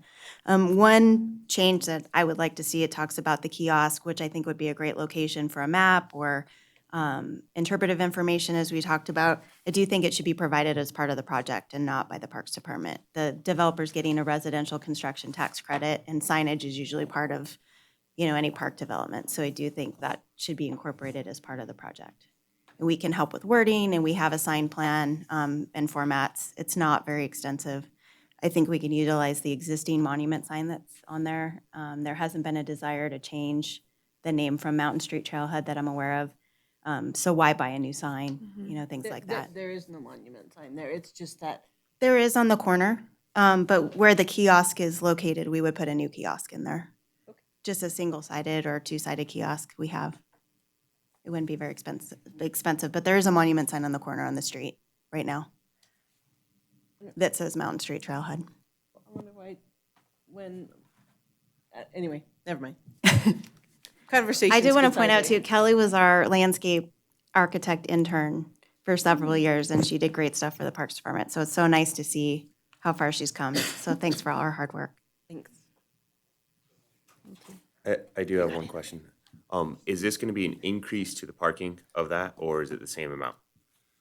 Because one of the things, I do live in that general region, and Mountain Street during the day, that is utilized for the medical facility. That's where the staff park. That street is packed. You could barely get through two cars because there's people on both sides, people consistently crossing, and that parking lot does get pretty full. So if this eventually is going to connect up to further trails, we're going to anticipate increased parking, and then you're going to have an overflow. And in the design, it said there's going to be no parking on the east or west side of Mountain Street, only on the east side. So then you're going to have people parking in front of people's houses. So then you're going to create conflict there. You already have that conflict on Mount Rose Street and other areas. So I think that's something that needs to be considered looking into this, is that this is right now, yeah, it's fine, but we need to plan for the future, 5-10 years from now, not just right now. I do want to point out, we're going to reach out to the medical facility and try to educate them and let them know that this is not their personal parking lot. I appreciate the situation they're in. They do have quite a bit of parking that is underutilized every day. So we want to make sure that when we rehabilitate this parking lot, which is really what it is, and to make it, more usable and a better flow, that, this isn't available for that. This is for the public to use and enjoy and to be able to access our trail system. Great, thank you. Any other members of Open Space have comments? Susan? I'm taking it. Thank you. Just a couple general questions. Is the maintenance of this park, it's being funded by the development, but is it being the long-term maintenance by the development, or is it by the city? The long-term maintenance is by the homeowners of this new project. So it's through the homeowners association Correct. that will fund the maintenance of it? Correct. Okay. And then the trails, just a question. The homeowners association is providing the funding and the maintenance, but they are open to anybody. Correct. That's correct. Okay. And then another question, we got a public comment that came in prior, and it struck me as interesting, is the driveway of the current location in the park. How close is it to the street where Sunset comes out and on Mountain? Because that seems like we're creating some potential conflicts of interest with people coming in and out of Sunset and then potentially pulling in and out of that park on Mountain Street. And the driveway looked like right around the corner. Just looking at the picture, I think it is pretty close. I would just take a look at that, because you've got people who are pulling in and slowing down to turn into the park, and people turning out, and just. And then one other question. So it's for public access, non-motorized. Concrete path. Are we really looking at a concrete path for that trail all the way through? It's going to have a concrete path, which is in the Unified Pathways Master Plan, and it'll have a DG trail next to it. So if you're a runner that likes DG versus running on concrete, but then if you're on a stroller where you prefer the concrete and not the DG, you'll have the option. Okay, and that will be maintained by the homeowners association? 100% funded. It's in their conditions of approval. And they're all going to have deed restrictions on their homes. So if the homeowners association ceases to exist or disbands for any reason, the city can implement a landscape maintenance district and assess the homes to pay for the 100% maintenance of those improvements. Perfect. Yeah, I saw that. And then one other question that just eluded me. I'm good. Thank you, Mr. Chairman. Okay, Member Kimbrough.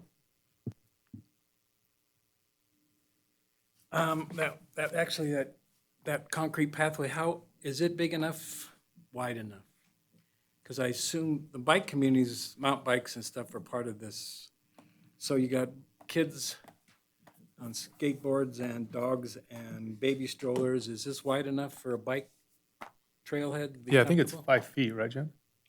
The, I think it's a 10-foot pathway Well, I that hope goes 10 through here. foot. It's in the Unified Pathways Master Plan. It's 10 to So 12 that's feet. the future thought, is that mixed use entirely, and so that there's no confusion in the future when the bikes come through there a little faster than most people might like sometimes. Well, like Jen said, I think there's a dual. Is the 12 feet both the concrete and the DG, or is it combined? I think the concrete path is at least 10 feet wide. The concrete path is 10 feet wide and the DG path is 5 feet wide. Yeah, so you have 15 feet of path. I would hope that. So that just We means there can might pass each be other. some good signage there for people to understand walkers left, bikes right. There's some rules sometimes if you get into that. So If We'll that's what work you with guys the would like, HOA to then make it's sure fine. we have adequate to signage make for it maintenance. safe for everybody Yeah. and they feel comfortable out there with their twins and their stroller cruising down there with. So subsequent to this, once they institute the homeowners association, the city will enter into a maintenance agreement between the city and the HOA. So we can help work with them to make sure we have adequate maintenance standards and rule signage, and we assist them with all of that. I want to support your kiosk because that's your chance at the trailhead for education for every part of this plan and where they can go or can't go, can they have a dog or not have a dog in a station, everything, a kiosk. This is the place for it. I can understand the neighbors fighting in the restroom, but they didn't think it out well enough to understand now that that might create some problems in the future, but that's water underneath the bridge. And then I have some history, Jen. Is this still an RPMP site? It was signed as that years ago when I was with State Parks. So this was acquired with a Land and Water Conservation Fund grant, so it does have the restrictions to live within that. The proposed plan, we've sent on to Nevada State Parks that administers that program, and to make sure all the components are compliant with that, and they're fine with the improvements, So what you're doing, yeah, okay. Yeah, So everything- I figured you knew that was all happening, but a lot of people don't know that that was set aside for recreation. It was never set aside for parking for the hospital, so. And that goes back many, many, many, many years again. I keep aging myself here, but that happened years ago when that got built there by the hospital. So I think that's it. That's my comments. Thank you. Susan, did you have something else? One of the comments earlier from one of our public speakers was the discrepancies, that there were discrepancies from before to now. And not being familiar with that, is that something that we'll go back and look at just to make sure we're consistent with all the criteria that was? He contacted me earlier and he didn't mention that, but I have his contact information so I can follow up with him to make sure if there's any language that doesn't drive. I haven't seen anything. No, and I know him as well, so I can have that discussion as well. I do think that there's been a long history with this project, and so there's been multiple versions of different maps, so it's easily to be confused on what was in and what was not. After I heard that comment earlier tonight, I reread the conditions that are in our tentative map, and they're, I don't want to say generic, but they're not as in detail as the previous conditions. So I think maybe that's where there was a confusion. But Jen knows Pat, and so do I. So we can reach out. Thank you. Yeah, I know that we're focused right now on the trailhead, but I want to make sure that the paths, the multi-use path, so the multi-use path all the way around, including along Ormsby, is the 10-foot concrete and 5-foot composite, so it's 15-foot along Ormsby. Don't believe so. Kelly, do you remember on The- Ormsby what the standard is? Along Ormsby, it's a 10-foot multi-use paved path. Yeah, I think it meets the sidewalk standards on Ormsby. Because UPMP called for a multi-use, but we will have at least a 10-foot multi-use path along Ormsby. Correct. Correct. As well as bike lanes. Right. Plus bike lane. Correct. I'd rather see more of a multi-use path than the bike lanes along Ormsby because of the speed of traffic. It's really better to have the multi-use path than the bike lanes. Yeah, in the conditions of approval for that, it meets the city standard for the speeds on that road, and transportation did already approve that. So that section's already approved by the Board of Supervisors, so that's already set. But that will be there, which is a great connection, and then we're gonna work with our trails coordinator and try to get the next phase done. And if you know the trails coordinator, we'll make it happen. Yeah. He does amazing things. But you do you know where I'm coming from. I know where you're coming from, and we're on the Because same this page. is the Historic Virginia and Truckee Trail. Okay, but we've at least got a 10-foot multi-use path that we at least have something. And so we're getting our connectivity to the paths and the trails, because don't forget, we're building the cap to the Tahoe. We've got our grant, and that's being built this summer. Thank you. Any other questions, comments from the committee? Okay, not hearing any. Do I have a motion? Can I just ask one more quick question? Thank you. You know, one of the letters that came in mentioned the detention basin, and it got me thinking about creative ways to use a detention basin. Is that something that can be considered? I get, when you ask about the detention basin, are you talking about the trailhead or just in the development? Near the trailhead, and so there's a detention basin, and to somehow Yeah, I think create we've a had. water feature or something that's Well, for what visual we've done in the interest? past, I mean, I represent Lennar. We're the ones that own Anderson Ranch. And so we've done, out at Shoals Ranch down in Carson City, we did our detention facility was into a unbelievable park, in my opinion. We get a lot of people out there taking advantage of it. So yeah, when there's big enough space and the ability, we can be able to do that. And these detention basins aren't nearly the size as that one is, just for an example. So I mean, I think there'll be some landscaping and things, but I don't know how glorious I could make it, just based on the fact that it But isn't we that want big. glorious. No. I want things to look great too, right? We're gonna try to build some great looking homes and everything around there. I just don't know, the detention basins just aren't that big as compared to like a Shoals Ranch, for example, where we had acres of detention facilities. They also have to function from a systematic made for. standpoint. Yeah. I had one question, Jen. Is this going to be two motions and two, how do you want to handle this as far as? The only thing for this is required for the conditions of approval is a motion from the Parks and Recreation Commission. But we brought it to you in a joint capacity because we felt like open spaces input is really important, especially with the trail connectivity and that vision of that regional trailhead. We wanted to make sure everybody had an opportunity for input. But all that's required for the condition of approval is a recommendation from the Parks and Recreation Commission. Okay, so as far as the Parks and Recreation Commission, do we have any other comments or questions for the two professionals in front of us?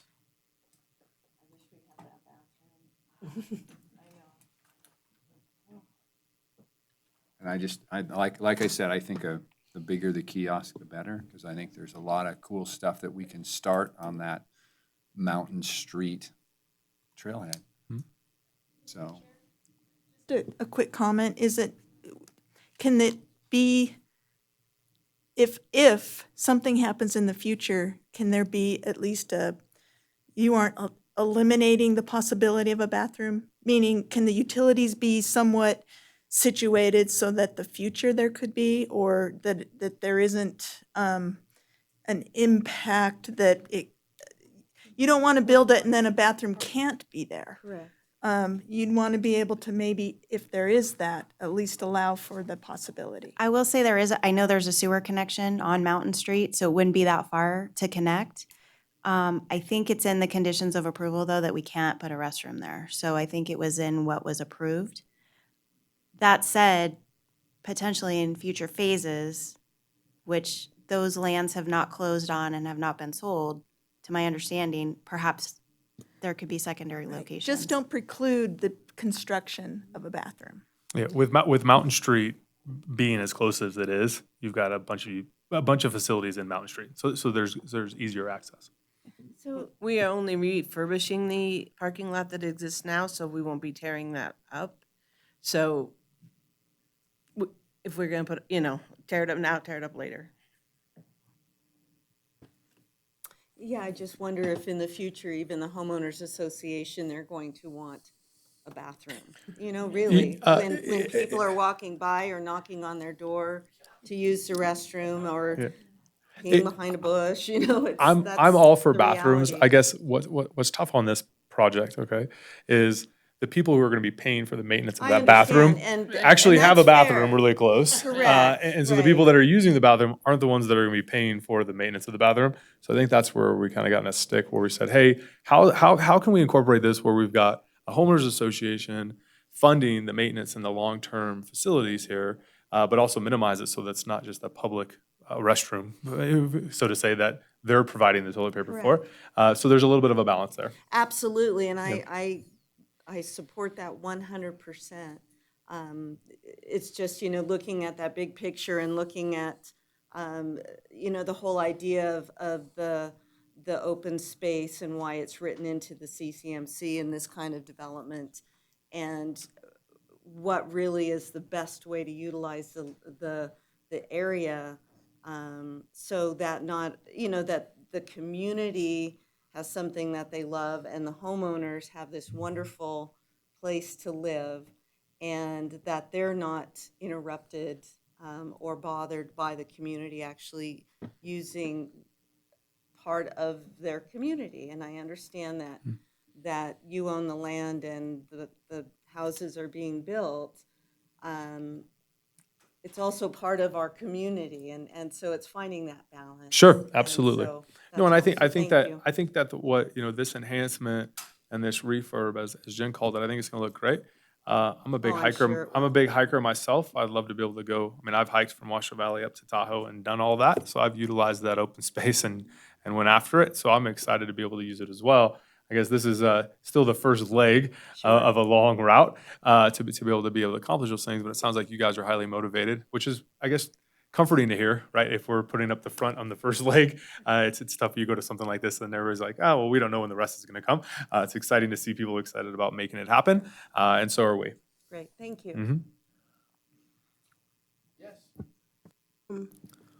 I would just like to comment, if you remember, we had a meeting a while back on Kings Canyon, and Kings Canyon has a terrible problem with the hikers using people's lawns and yards as a bathroom. So that's why we're putting bathrooms in up there. And I think that's where Commissioner Schulte is coming from, is we've had complaints before about different developments. And yes, Kings Canyon is developed differently, there's no HOA up there, but still it was a problem, and I think we'd like to prevent any future problems. Sure. Along that line. Jen, I know there's several parks in our system that have the shielded portalet type system. Is that also restricted as far as putting a porta potty in? I could follow up with. Over at Silver Oak? Sure. Yeah, you put in a little portable restroom and a temporary shelter. I can follow up with community development, but they were pretty strongly worded that they did not want a restroom facility. I just thought I was trying to read through the conditions to see where I could find it, and then just to confirm, it is a 10-foot concrete path with a 3-foot DG path. That's what's in the conditions, so. Since Thank we you for couldn't that remember. So Park and Rec Commission, do we have any more comments or questions? Is there anybody else that would like to be part of the conversation? Okay, we'll see none. Do I have a motion? Dave's going to make it.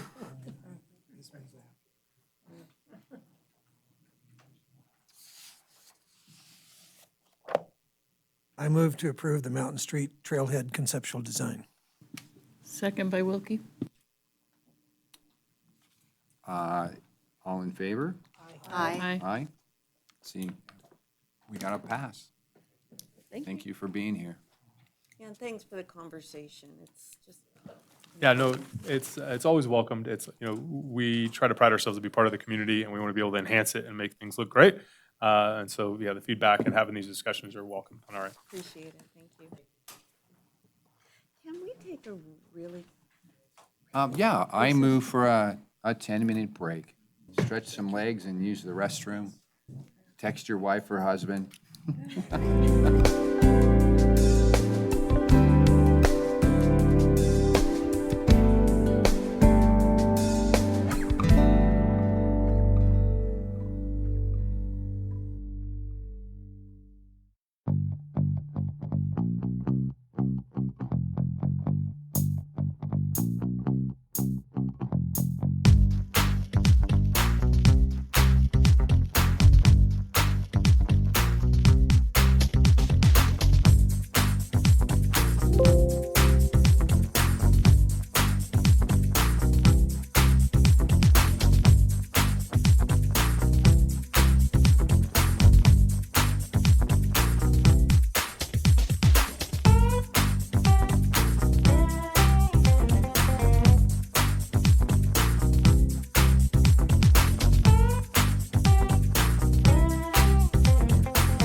start the meeting back up again.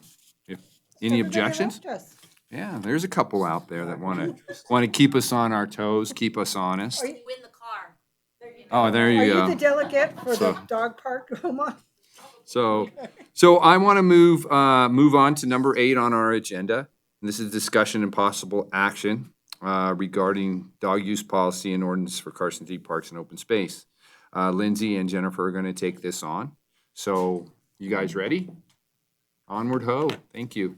Yes, thank you, Mr. Chair. For the record, Lindsay Boyer, Open Space Manager for Carson City Parks, Recreation, and Open Space. I wanted to start with just a little bit of history of how this item has progressed through time. This is a continuation of a discussion that we've had with both boards, and we do have some new members, so I just want to kind of go back to where we started. So originally, this discussion first came up in the last joint meeting that we had with the Parks and Recreation Commission in December of 2020.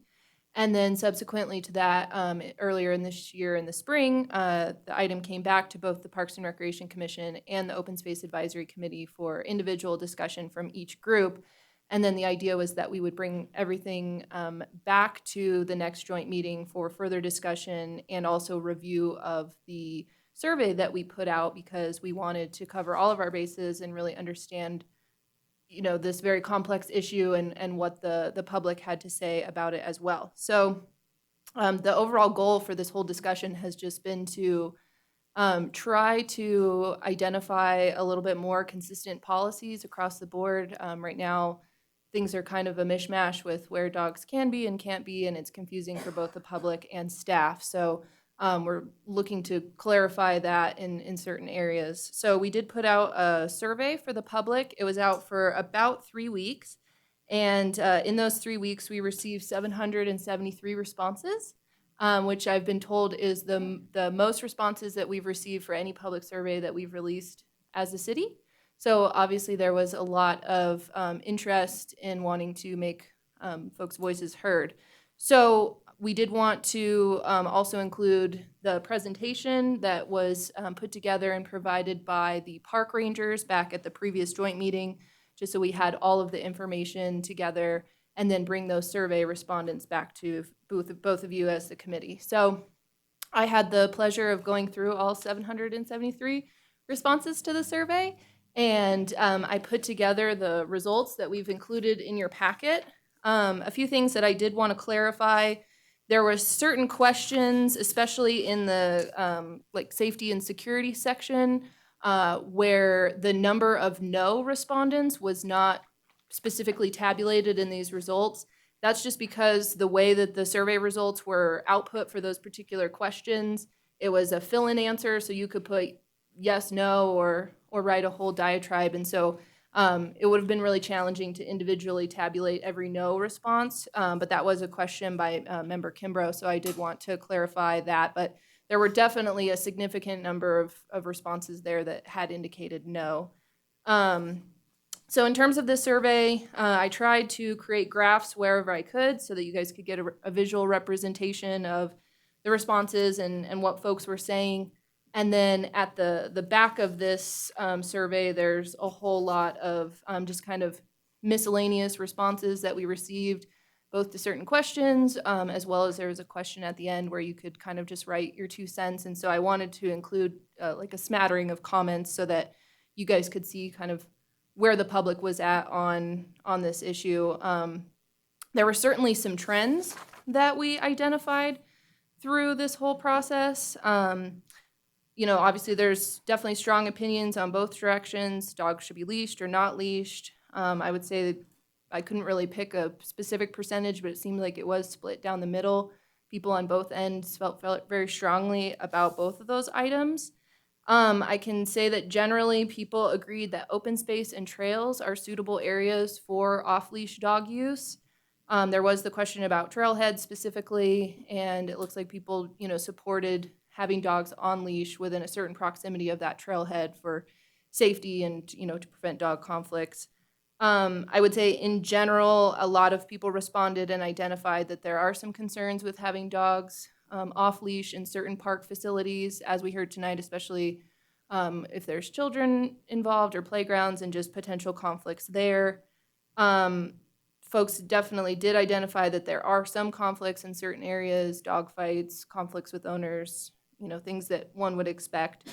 And then I think everyone agreed across the board that dog waste is an issue and that needs to be mitigated. There was a whole question about whether or not we needed more mid stations. I think people agree that there is. That gets into some maintenance concerns for our department, but certainly I think there was a feeling that needs to be addressed in one way or another, whether it's additional education about the challenge with dog waste and not breaking down and having impacts on the environment, things like that.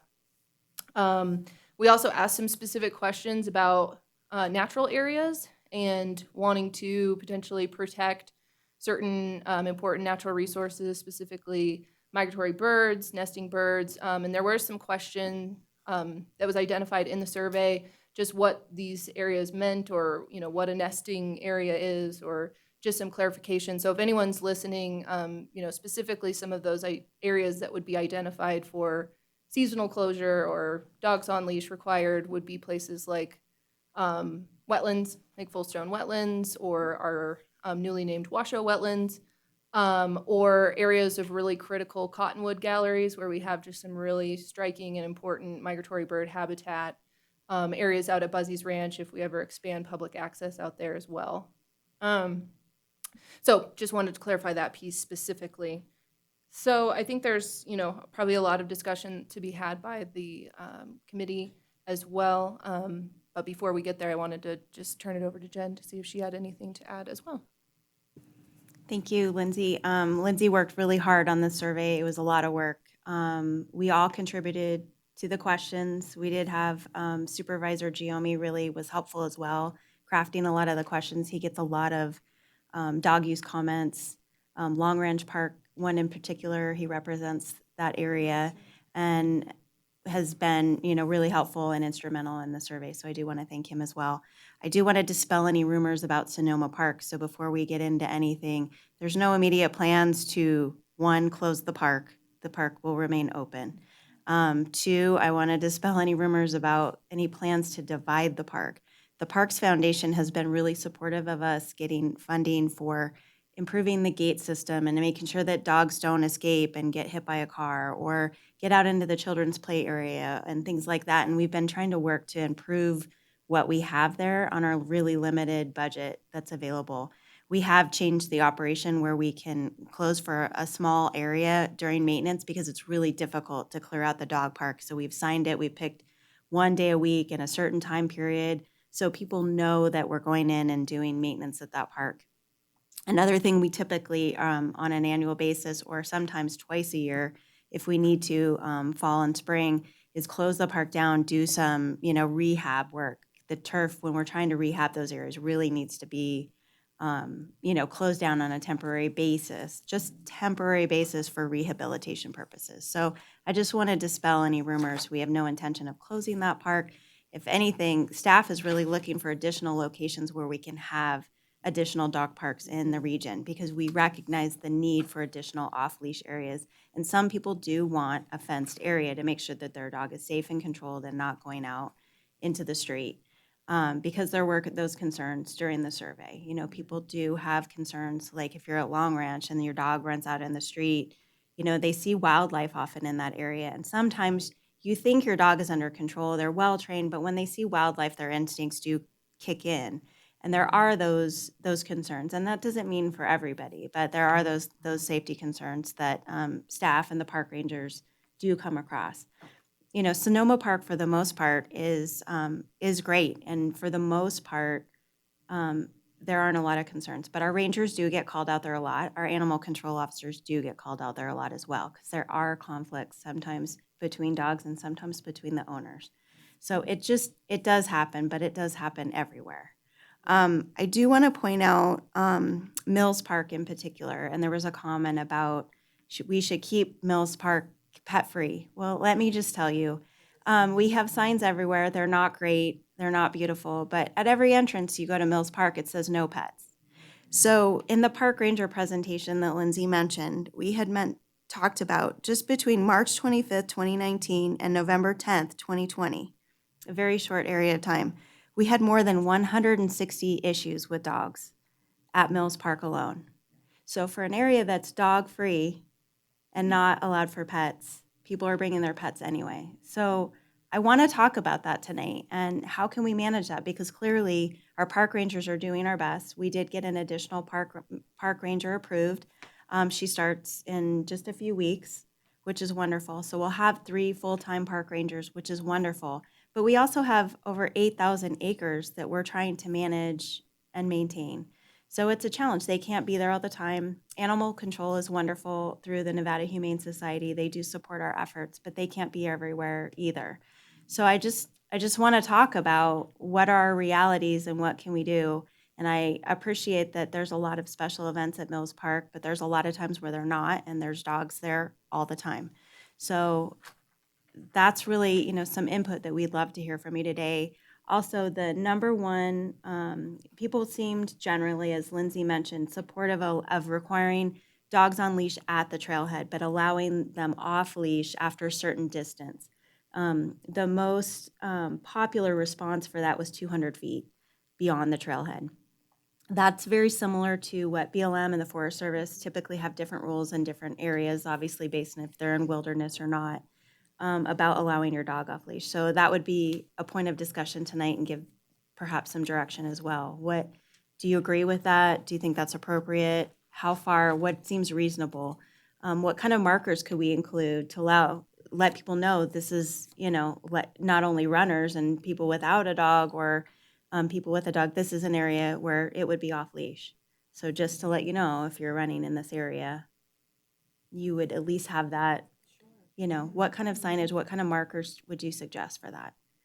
Are there any sensitive areas and wetlands that you think we need to protect and make sure, at least during nesting seasons, as Lindsay mentioned, the waterfall trailhead and the trail is a concern. We have some critical water quality issues that we need to protect.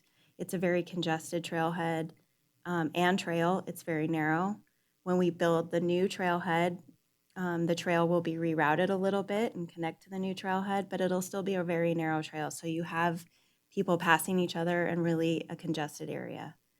I think we need to talk about some of those specific locations.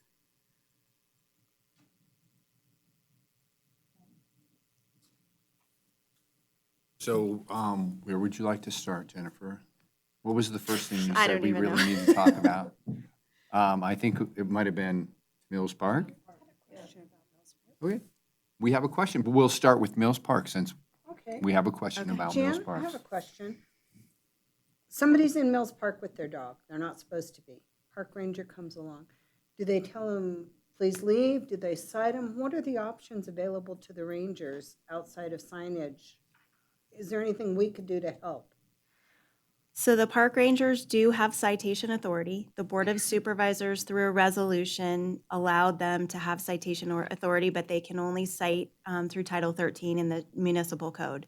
If there is signage that says a certain thing in a park and that someone's not doing it, and perhaps it's a repeated offender, they absolutely can cite. It's a misdemeanor citation.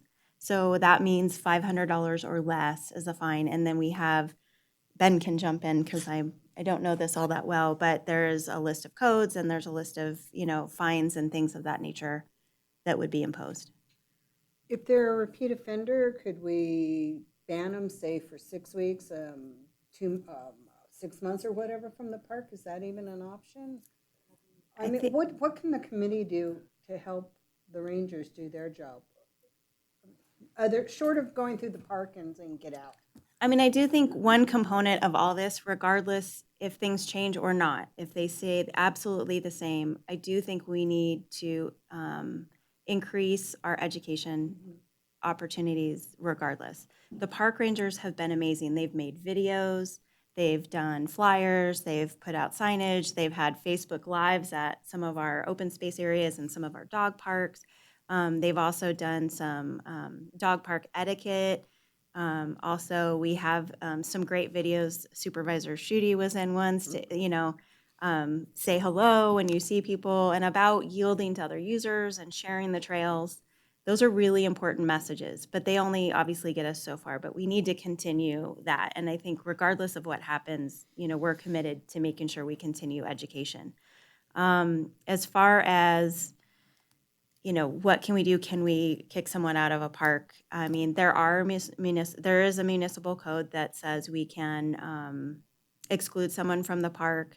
I think it's silent on duration, but for certain reasons, and I think it can be the sheriff's office or under the director or designee or something like that. And I'm probably murdering the language, but there is something in the municipal code about expelling someone from a park, so that could be an option. I feel like a repeat offender probably needs a citation. I think the money component and having to go and before someone and to take time out of your job or whatever you need to do probably will set things home, And we do have first timers that just maybe didn't know. Right. The signage isn't great at Mills, but there's a sign probably at every entrance that says no pets. They're everywhere. I would call it some sign pollution even, but it is there. There's obviously other parks that are not well signed, and we recognize that and need to improve on that. But it is an issue at Mills. I can,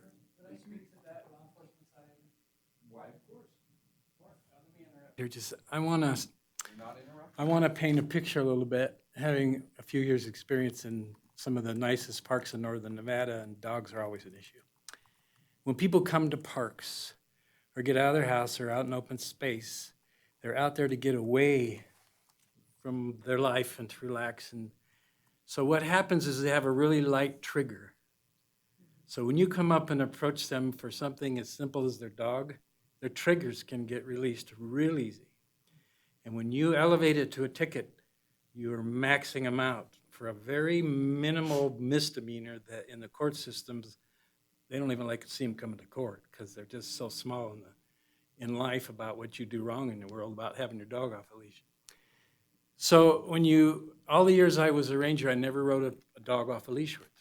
It's almost like telling some of the folks on this planet to put a mask on by telling them to put a leash on.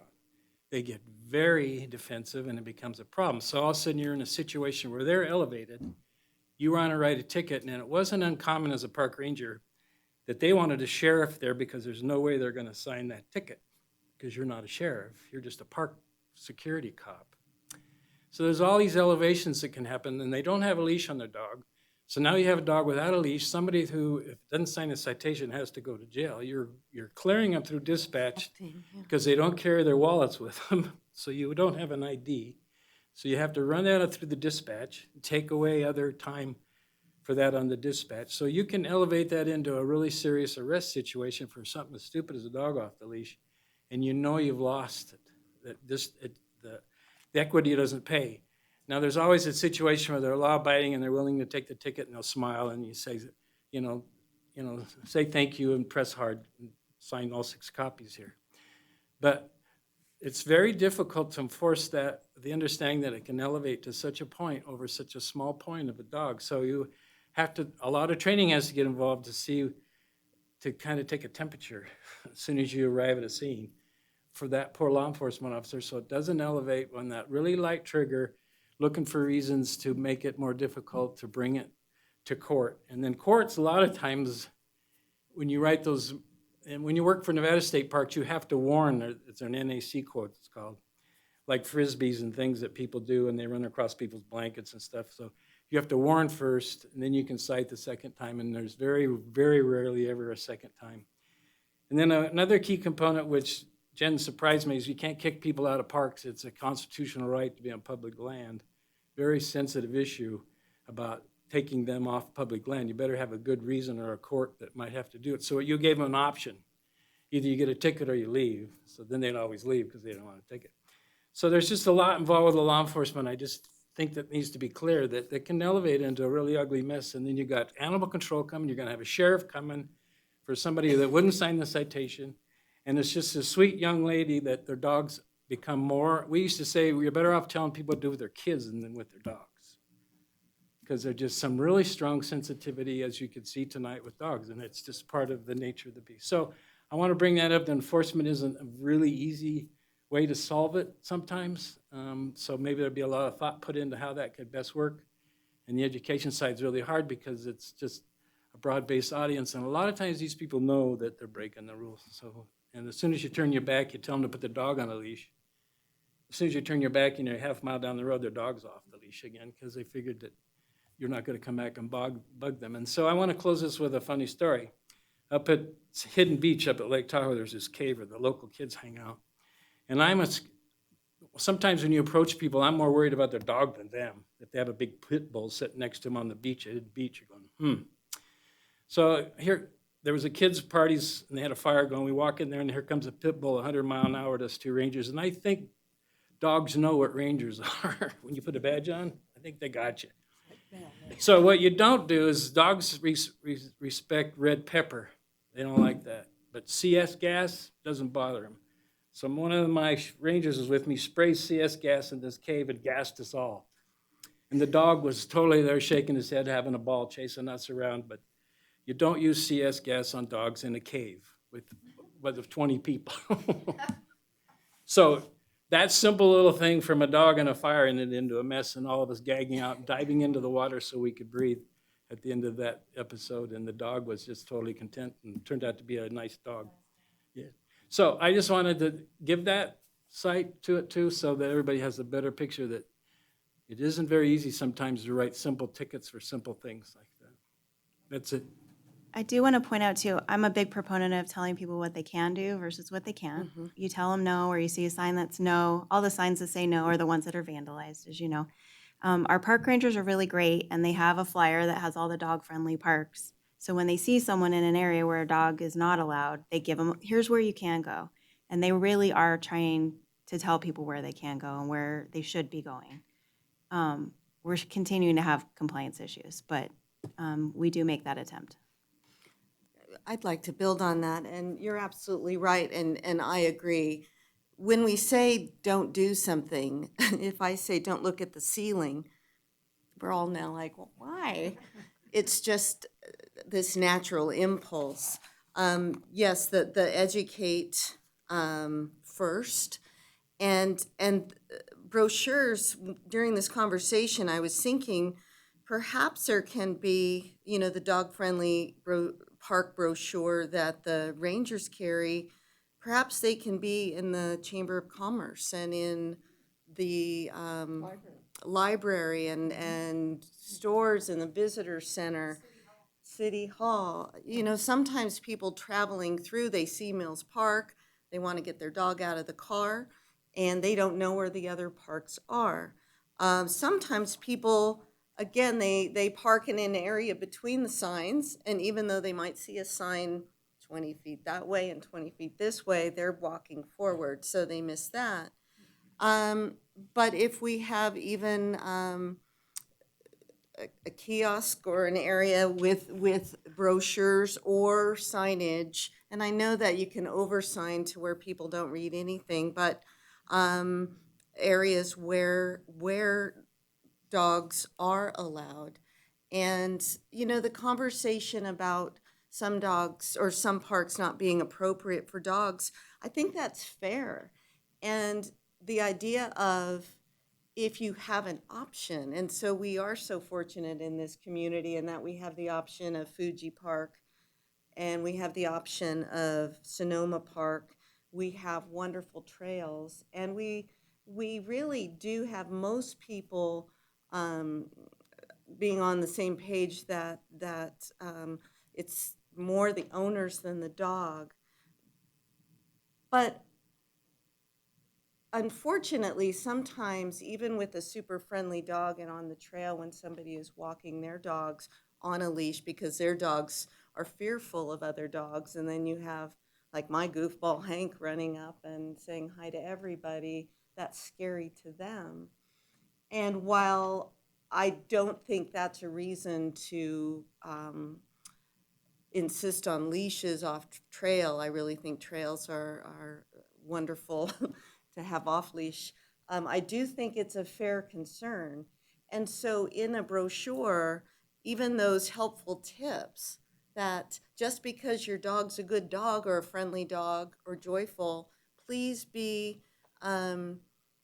mindful of people who are walking dogs on leashes and who might not want your guy running up and saying hello. Please be mindful that these parks don't allow dogs, and this is why. You know, the comment about that the train at Mills Park can't stop on a dime, that's fair. That's something that is legitimate. And I think it would be devastating for all the little kids on that train, you know, good grief, Thomas, the train runs over a dog. No. And so there's really good reasons for these in this case, Mills Park perhaps not having dogs. And so even on the sign, we want to be careful. We care about your dog. And so these are the places that you're welcome to take them. I really think we could actively do outreach. I know being a dog person and running a nonprofit, we could absolutely host a public outreach forum and talking about great places for dogs and where you can go and where you can't. And it's not about the can't because it's all about rules and control. No, it's about we want your dog to be happy and to be exercised, and we want kiddos to be safe, and we don't want that conflict. So I think it's a wonderful opportunity for public awareness. So that's my very long brochure. I have a couple of comments. Am I on? Go ahead. There. I think I commend you for all of the education things that you're trying to do, but I have a feeling that it's just reaching a very small population. And I think Lindsay and I were talking about this for some reason. What if you approached trying to reach a huge audience, like the movie theater always runs those commercials? That's where those things need to be. A brochure, that's awesome, but you need to be hitting as many people as you can. And the movie theater, you have the concert series at the Brewery Arts Center. They might allow a screen where you're just running things like that. These parks are for dogs. These parks aren't for dogs. And to think in a larger format where you're hitting people that have dogs, that don't have dogs, and then maybe the word would start getting out more. Because I also am a dog lover. I have dogs, but I could not tell you which parks allow dogs and which parks don't allow dogs. And another thing, I think the signage, you may want to think in a different way. Having a sign that says no dogs or dogs welcome, most people don't read those. They just walk right on past, and I'm probably just as guilty. So I wonder if you could think about signage in a way that was perhaps like a nice cutout of a dog with a big circle with a slash through it. No dogs, Mills Park. And be specific. People would see those. And for the dog-friendly parks, have the nice, cute cutout with the circle without the slash. And they would see those, I think, a lot more than if you were reading something, which when I go to the park, the last thing I'm thinking is reading anything. I'm blind to things that maybe I should be reading, but I don't see. So those are the only two things I could think of at the moment that maybe would reach more people and educate them about what's actually going on, because I don't think, as much as we love open space and parks, I don't think in general a lot of people think about that every day. They just don't know. So that's all.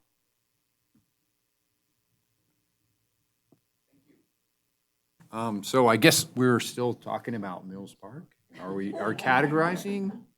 I mean, I don't know. I'm trying to. One thing that occurred to me as an education opportunity, I was thinking if the Mutt Mitt containers, so that's the dog waste stations where you can get the bags. I was thinking maybe we could put a QR code on all of those, and then you put your phone up to it, and then it would tell you all the dog-friendly areas within Carson City, not just parks, but open space areas where you can go. And maybe we could just put those on there. We've talked about getting businesses to sponsor some to help pay for and offset those costs because they're very expensive. We spend tens of thousands of dollars a year just on those bags and those locations. So could be a sponsorship opportunity, obviously, as well, but maybe a good education opportunity just through a QR code that someone can hold up their phone and figure out where else they can take their dog. Yes. Well, wouldn't it be a clue if you go to a park and there are no mitts that maybe your dog's not welcome there? I mean, just asking. One would think, but no.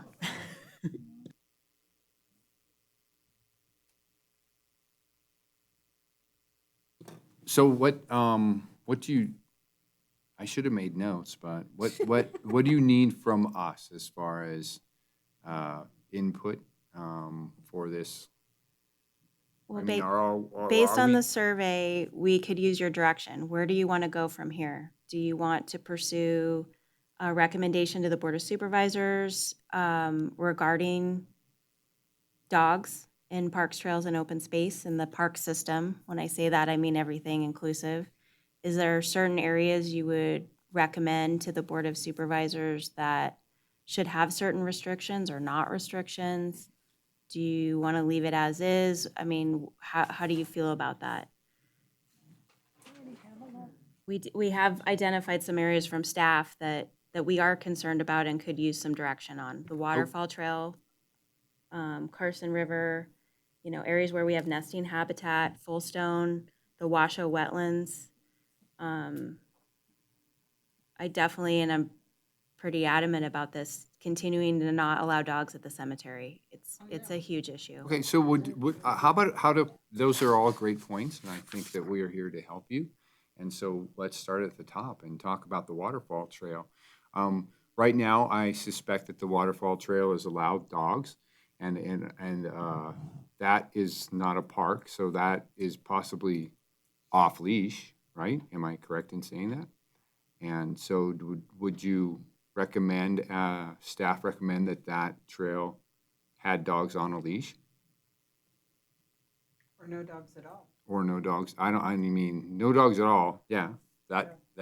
Or So- just at a certain time of the year? Are you talking about the nesting time or I don't think we what want to is, talk about water. what's the deal with at the I'm waterfall? putting them on the So, spot. Lindsay Boyer, for the record, Open Space Manager. The issue at the waterfall is not necessarily related to wildlife habitat, though it does provide wildlife habitat. Anywhere where there's water in Nevada is important. But the primary concern there is water quality. That water source directly feeds our drinking water. And dog waste is an incredibly detrimental product as far as our drinking water is concerned. Also, as Jen was mentioning, just with the narrowness of the trail, if you have folks stepping off trail to let people pass or whatever, you're widening the trail, you're increasing erosion, sedimentation into the water. So it all goes back to water quality at that particular location. I know the folks who manage the water treatment facility would probably support not having dogs at all at that location. So I think it's certainly a sensitive area that needs to be discussed. And enforcement may be a challenge, but I think it's a direction that staff is willing to go if there was support from the committee. I have a question. If we go no dogs up at the waterfall, would we overnight it or would we phase it in, saying, have little notices, in 6 weeks your dogs won't be allowed? Maybe do some public education through the newspapers and Facebook and such so people are aware? I think that's a great question, and I think with any new regulations that we may roll out for any area, there's going to have to be a significant education campaign. I don't think it would be fair to just go 0 to 60 with the public, especially because they are used to using that area. Right now, there aren't any restrictions. People are bringing dogs. They're off leash. So certainly there would have to be a big education campaign to let people know that was changing. Well, yeah, and in that education, I mean, if you go right, you're going to the waterfall. If you go left, you're not on the waterfall trail, so a specific trail is what we're talking about, correct? Yeah. And that might get confusing, so.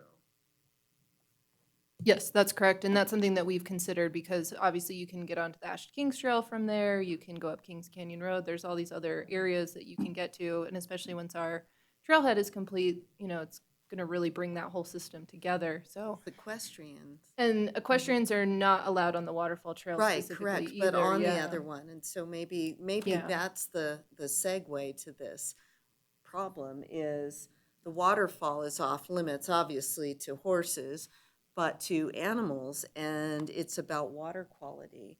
Whereas then the other trails are open to animals, equestrian and dog.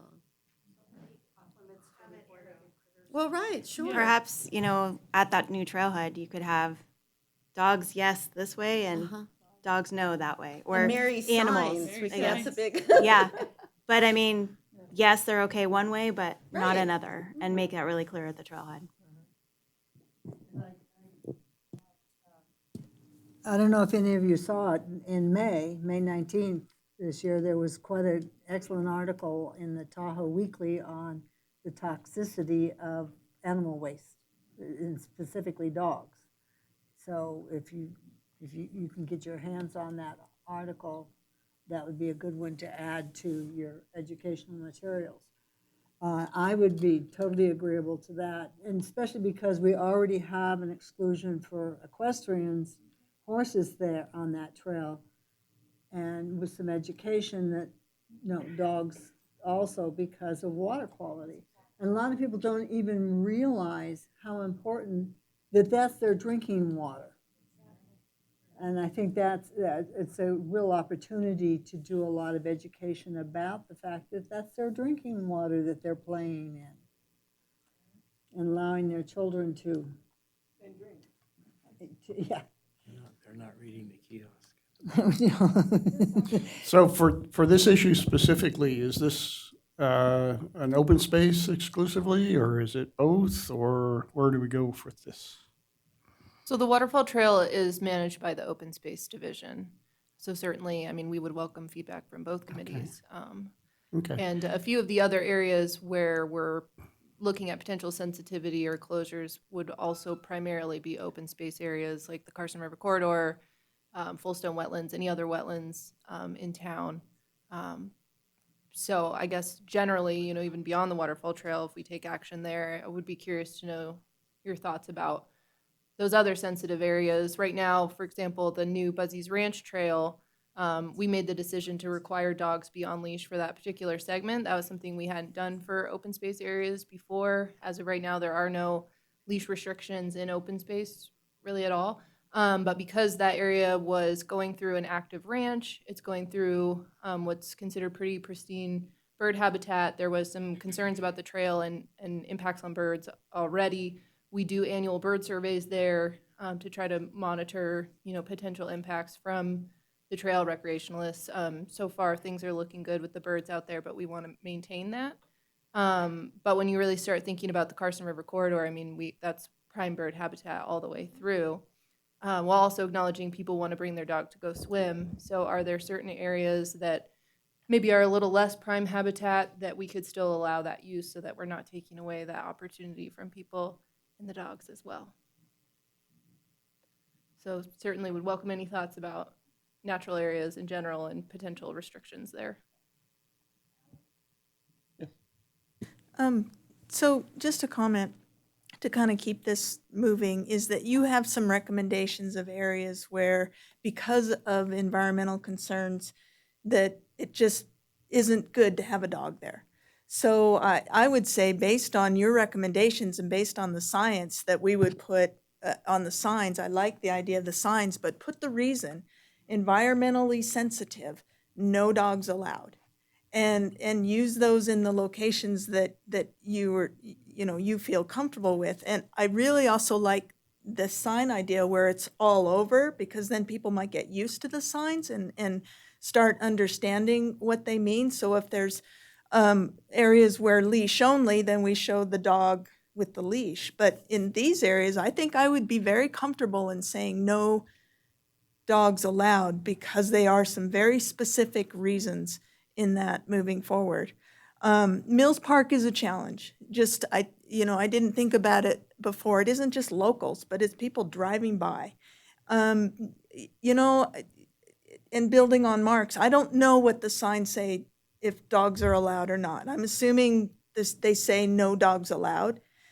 But maybe there's opportunity with a compromise. That would be one, if people are driving by, it might be have the leash. Dogs must be on leash, kind of thing, safety issue. That way we get away from the constant reinforcement in a way, but we're still addressing people have control of their dogs on the leash, I'm assuming. So that may be a way to address that. The trails, having been on the trails and there's always dogs running around, they're coming into my backyard and I choose to live next to a trail. So, but I also appreciate the comments that were expressed today, but how do we educate people to take care of their dogs? And maybe that's where we have to say, you must have, I forget the word, the ability to handle your dog, either by a leash or command, and just really reinforce that. Maybe we can put that on a sign or not, and then follow that consistent signing at the trailheads. And I know that's a cost, but enforcement is cost, and the answering complaints is a cost. And so there's a lot of indirect items, but if we can start with the education, start with some consistency on signs, start telling the people why so that they understand it, and just provide that consistency. It won't happen today, but maybe, a year from now, we could be in a whole lot of different place with where we are.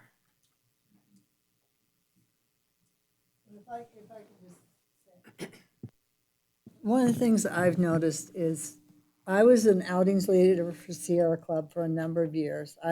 Was a hike leader for the Carson Valley group. I was hike walk leader for Muscle Power for many years.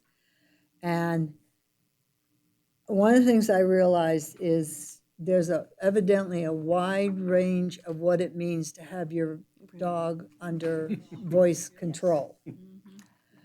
To me, that means your dog is right by your side at all times, not chasing deer and rabbits or running them through all the hikers and things like that. For somebody else, it means that the dog is somewhere in the vicinity.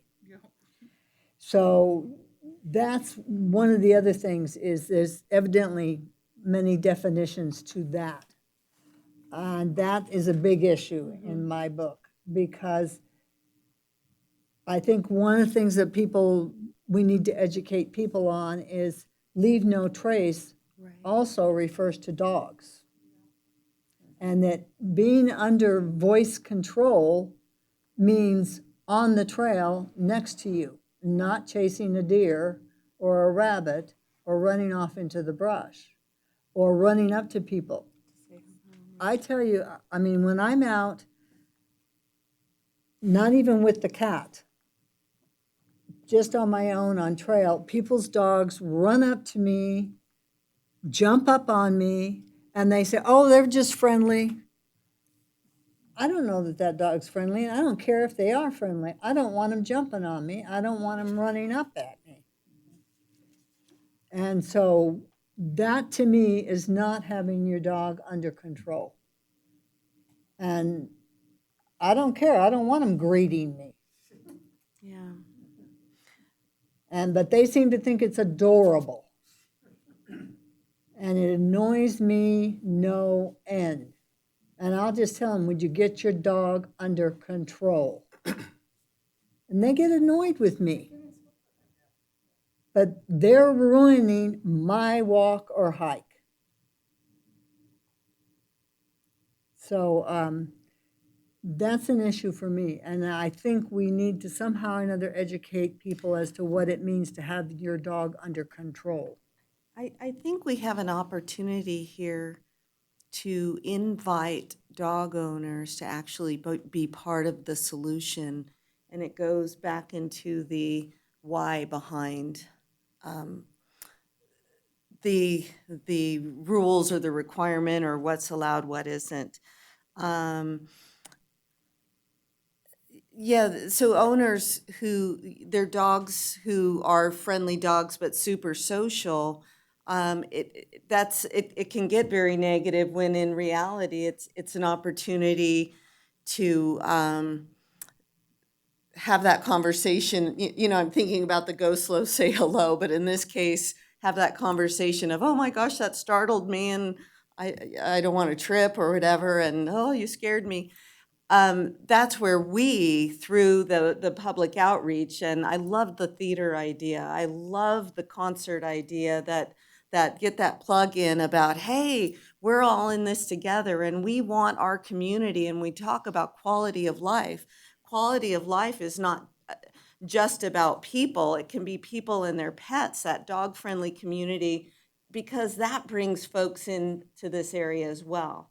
That brings enjoyment. That brings people to use our trails, to go on walks, to all of that. But be very clear on where the dogs are allowed to be off leash and where they're allowed to be on leash.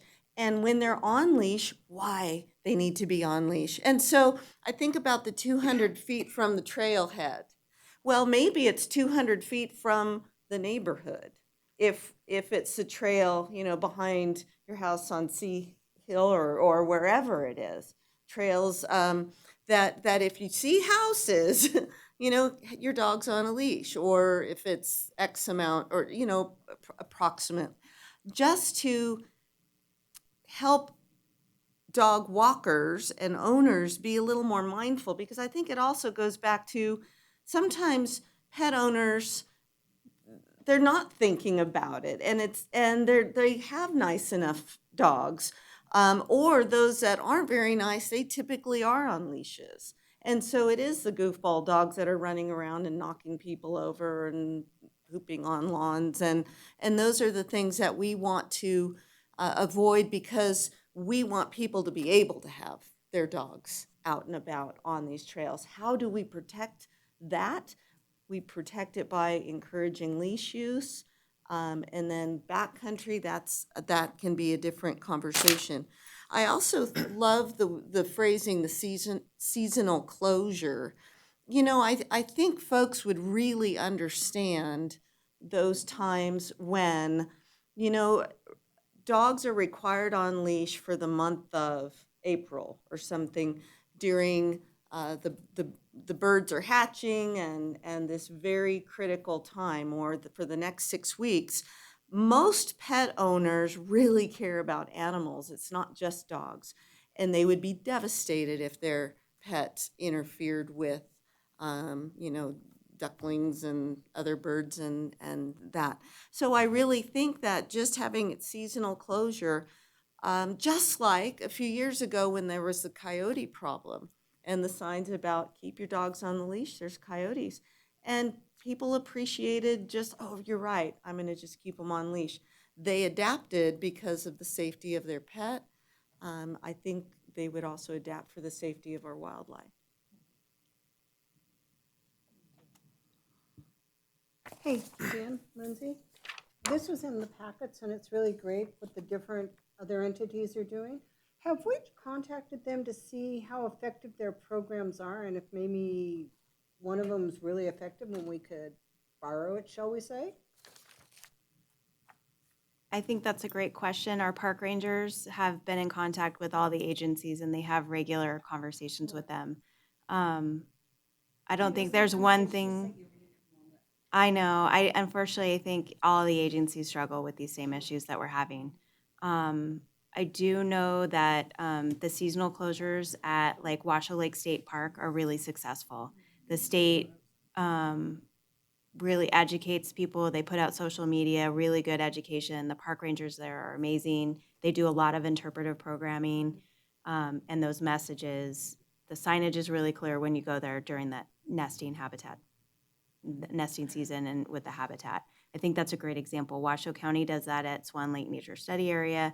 There's some wetland areas like at Rancho San Rafael where you can't have a dog on a leash. Also the May Arboretum, there's no dogs allowed in that area. It's really sensitive habitat. They don't want that, but there's other parts of the park that you can. They actually have a dog park and an off-leash working pasture area, very similar to like Buzzy's Ranch situation. So I think there are a lot of things we do that we're recommending tonight. I think that other agencies are doing and doing successfully. No, it's good. I mean, best ideas are stolen, I always say. And, you know, if something's going well somewhere else, it might work well here. So a lot of the research and ideas and the things that we presented to you, I mean, it's not like we came up with all of them ourselves. We've definitely borrowed them from other agencies and they're listening to their expertise. The whole concept of having your dog on a leash at a trailhead and then off leash as you go out into the trail system, BLM and Forest Service are doing that and doing that really well. There are some times where they lift that restriction, and there's some areas where they restrict it even further out. I know, like with Galena and Thomas and Whites Creek Trail this last year, they were doing goat grazing and sheep grazing in there, and they weren't allowing dogs in those areas at all. I do think that's something that we need to have. We put signage at all of our areas, no dogs or dogs on a leash, but people are bringing their dogs out there anyway, and we do have conflicts during sheep grazing. I think that would be a great example of a program that we implement. It's a temporary program, but it's a very important one to protect the community from wildfire. So, you know, not allowing it during that activity, I think would be great, and empowering the ability to cite should that happen. But we need to sign it as such as well. Right. Well, and some of the guided trails or guided walks and hikes, you know, you could even, in the conversation, give a little public service announcement about, hey, and this trail requires leashes, and this is why, or, hey, did you know that 300 feet from the trailhead or 200 feet, whatever is determined, that's the point you can take the leash off, and just sneak things in to where it just becomes part of that background info that we incorporate. So this is I can feel the passion from the board of both commissions and so forth on how they like to recreate and how they like to recreate with their dogs and so forth. Is it too much to ask, and this is of course a discussion, that the open space type rules, would that come to the open space as far as the 200 feet type things? And then would the Parks and Rec kind of try to tackle these parks in Carson City are good for dogs, not good for dogs? Did you follow me? I'm trying to see, I'm saying this is a big thing. It is. And it's a really, really big, and I don't know how much we're going to get through tonight. So could we divide it up and then bring it back together? Yeah, I And think. maybe that would be a way for us to bring this up at the next meeting. And also maybe just a pretty straightforward policy. You guys have done the survey. You guys have surveyed, the Parks Rangers have surveyed the other areas, Sparks, Douglas, Washoe County, Incline Village, all of those things. You guys have done that homework. And we understand that that's valuable. I mean, that's what you're getting paid to do and to bring to us. Can we possibly do that, divide that up? And because all your ideas, what you're bringing up is very, very reasonable. No, we don't want poop in our water. Yeah, I mean, I think. You know, I mean, it's a pretty simple thing. I think providing some assignments to the two boards would be great. I do think there is some consensus on some things that I've tried to write down. I think generally there are some things we agree on. And I was talking to Ben about, you know, what would an action item possibly be? So I kind of drafted one, and take it for whatever you would like. So possibly maybe we could have those assignments, or we could also have, you know, direct staff to work with the DA's office to develop a policy document and or an ordinance recommendation to the Board of Supervisors that includes the following. So some things that you really all agree on maybe tonight might be a good next step. So one thing I heard were no dogs on the waterfall trail. Fullstone wetlands, and the Washoe wetlands, and all areas during sheep grazing. Is there any other areas that I missed? And Lindsay, you might have to jump in. I Well, might there'd have be missed. specific parks, wouldn't there? My question is, so we've only covered a fraction of what's actually out there. Each one of them is unique. So Sonoma Park is not the same as the V&T Trail on the west side of town. They're completely different. They're going to have completely different restrictions associated with them. And having the parks kind of separated, like we were just talking about, having them separate out to where you guys focus on certain things, because that's going to be different with the DA's office compared to what's going to be in open space. As well as seasonal restrictions in open space is going to be different than what's in parks. So separating them, as much as there's overlap, I think they're two completely separate issues to look at in many ways. The signage needs to be the same, because you got to have the same signage everywhere. But the way to approach some of these, like Waterfall Trail, completely agree, no dogs in that area, but explaining why. But some of the other trails in the area may be perfect for having dogs in the area. So it's going to be hard to, in a group of 14 people sitting in a row with all their opinions, to come up with solutions for each one of them. I think if we could have staff, if it's possible, and they don't have much, or if they have the time, kind of come up with what's your top priorities? What are the ones you guys need to get fixed? What is your biggest concerns? And bring it to us ahead of, like, here's a paragraph or two about each one and why we think we should be doing this. And then bring it up in each individual meeting after that. I apologize if you did this in the past and I wasn't here. We have, but we haven't. So I would say we've probably done a portion of what you're describing, but I think we can refine it further and come up with our concern and maybe, our suggestion for what could be in that policy document or ordinance or whatever. Based on our feedback and based on our research, we absolutely can do that. Right, I you was have just more trying to capture some things that I thought we all kind of had some general consensus on and trying to put that down. Because these are things, that the staff would agree with as well. I'm pretty adamant about the dogs at trailheads. We get so many calls and conflicts about issues with trailheads. Trailheads are a problem. You let your dog out of the car and you just don't think about having them on a leash right away. They're super excited to go out on the trail with you, and they run out in the street, or they go right after another dog, or they see some wildlife. Like, the trailhead is a really active environment, and just trying to manage them and getting them calm and getting them on the right path. I mean, let them off a leash later, but the trailhead is a real point of contention. I really like the QR code as well, just to add that to it. Yeah. That's quick and easy. It's quick and easy, and I think it's a great way to get accurate information out to people. And we have so many. We have a map with all the locations you can get, a bag to help clean up after your pet. And, that same QR code in so many locations throughout the city would be great. And we could update that, as we have changes. I have a question.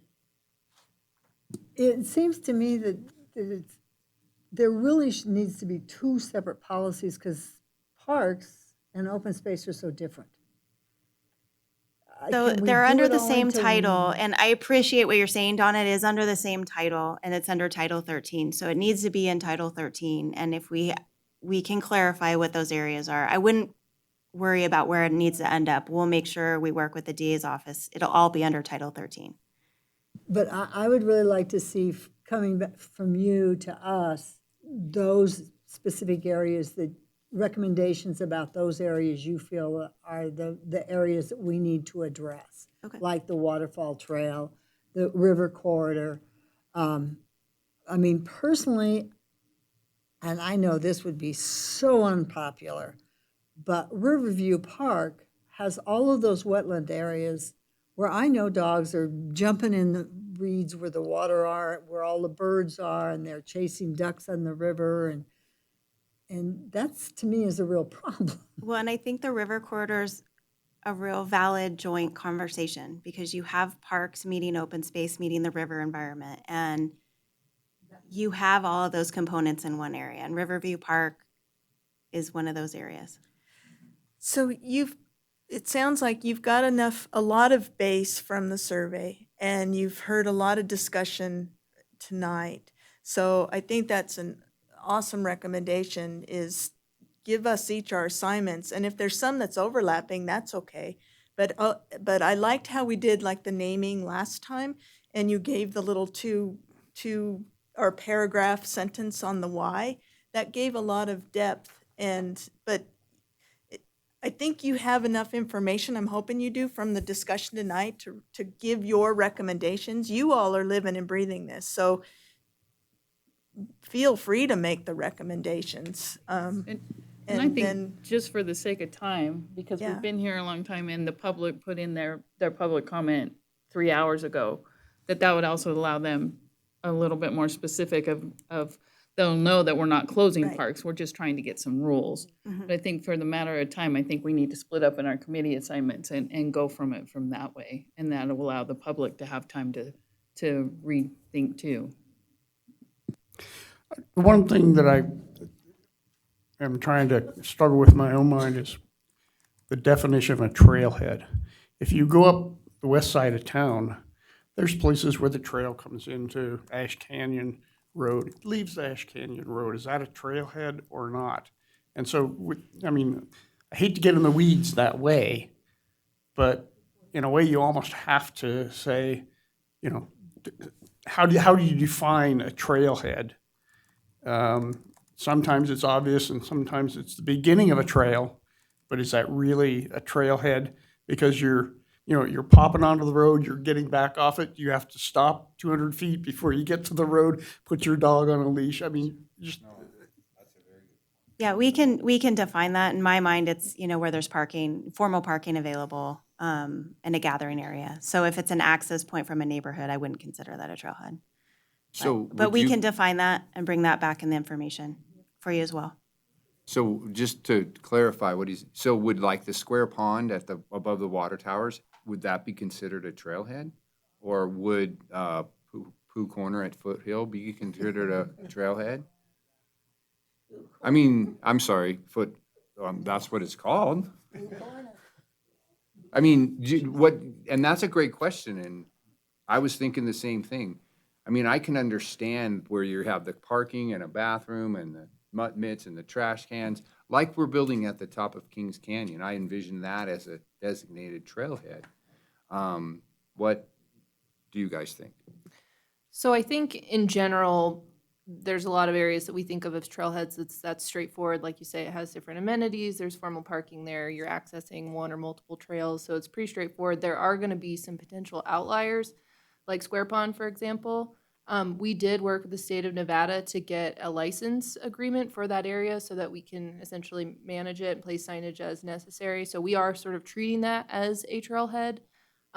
Because obviously Ash Canyon doesn't have, or even the west side in general, doesn't have a whole lot of formalized trailheads, and that may change in the future. But as of right now, I would definitely still consider that to be more or less a trailhead. People are driving there, they're parking, they're accessing multiple trails, there's signage. So we can definitely define that, and then even if there's some outliers where we feel like there could be confusion, that could be identified as well. So you just brought that one up, but like at B&T, right off of the road, is that, and where are we gonna get the funding to, that's a big thing. I almost feel. So many points. Oh, no, you're fine. I almost feel like if you're getting out of your car and you're getting your dog out of your car and then you're then going to go on your walk, that it's almost that transition of like getting them out of the car and then taking them on the trail that would be an easier way to understand that. But, if you're coming from a neighborhood and you've walked into an area, at what point does that transition occur? So I think we would have to identify those outliers and then bring them back to you guys for your thoughts and consideration. But hopefully most things would fall into some sort of straightforward category, hopefully.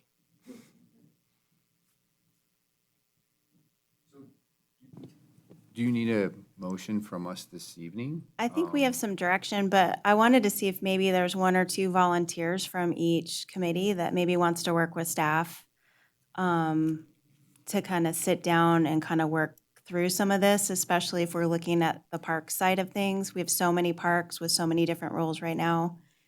How do we want to tackle that? We want to boil it down. So I know we want to be careful and we don't want to create a quorum and we don't want to How many create do- any situations, many but I is too think for many? this just temporary particular thing, maybe we could get 1 or 2 volunteers from each. Well, I just had 2 ladies raise their hand.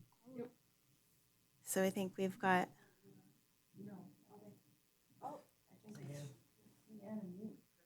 Okay, Leanne and Lisa for parks. Open and space? Who, Yeah, you need an open space in there. yeah, looks like we've got 2 volunteers here. Who do we have from open space? Boys against the girls. Yeah. No. Who's on the?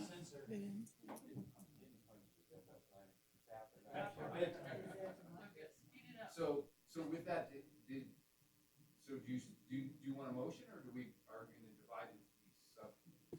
So I think we can divide up and then we'll bring, maybe even if we need to have it as an ongoing item until we kind of get to some point of resolution at both committees. I think the one thing that I heard in the notes that I made were the consistency of signs and the consistency of people.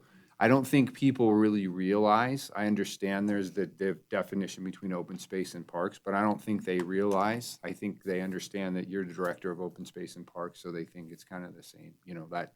And so it has to be consistent, the signing has to be consistent and all that. And definitely, I think that one thing that you did here is the reasons that you're giving us to mandate those leash or no dog type things are very pertinent, and we're behind you.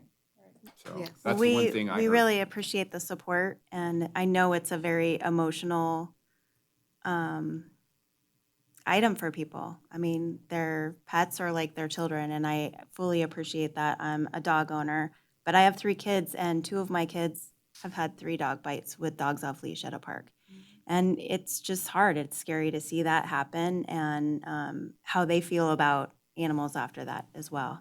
And no matter how much you've told them, you always ask before you pet, you ingrain that in your children, but things do happen. So we want to try to mitigate whatever we can and educate people so they feel safe in our parks, trails, and open space. That's really what I want for people as they recreate at our facilities. I want people to feel safe. So we'll bring something back. We'll keep that as a semi-standing item for a while until we get to a point where we're comfortable to make a recommendation to the board.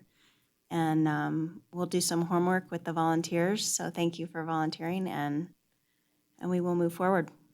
Sounds good. So we have number 9 here coming up, and that is the memorials. And that's Jennifer and Lindsay.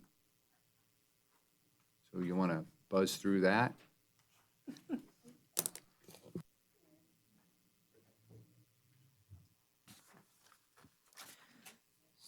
So I will, for the record, Lindsay Boyer, Open Space Manager. I'll take the first stab at reviewing our memorial policy, and then Jen and Ben can chime in.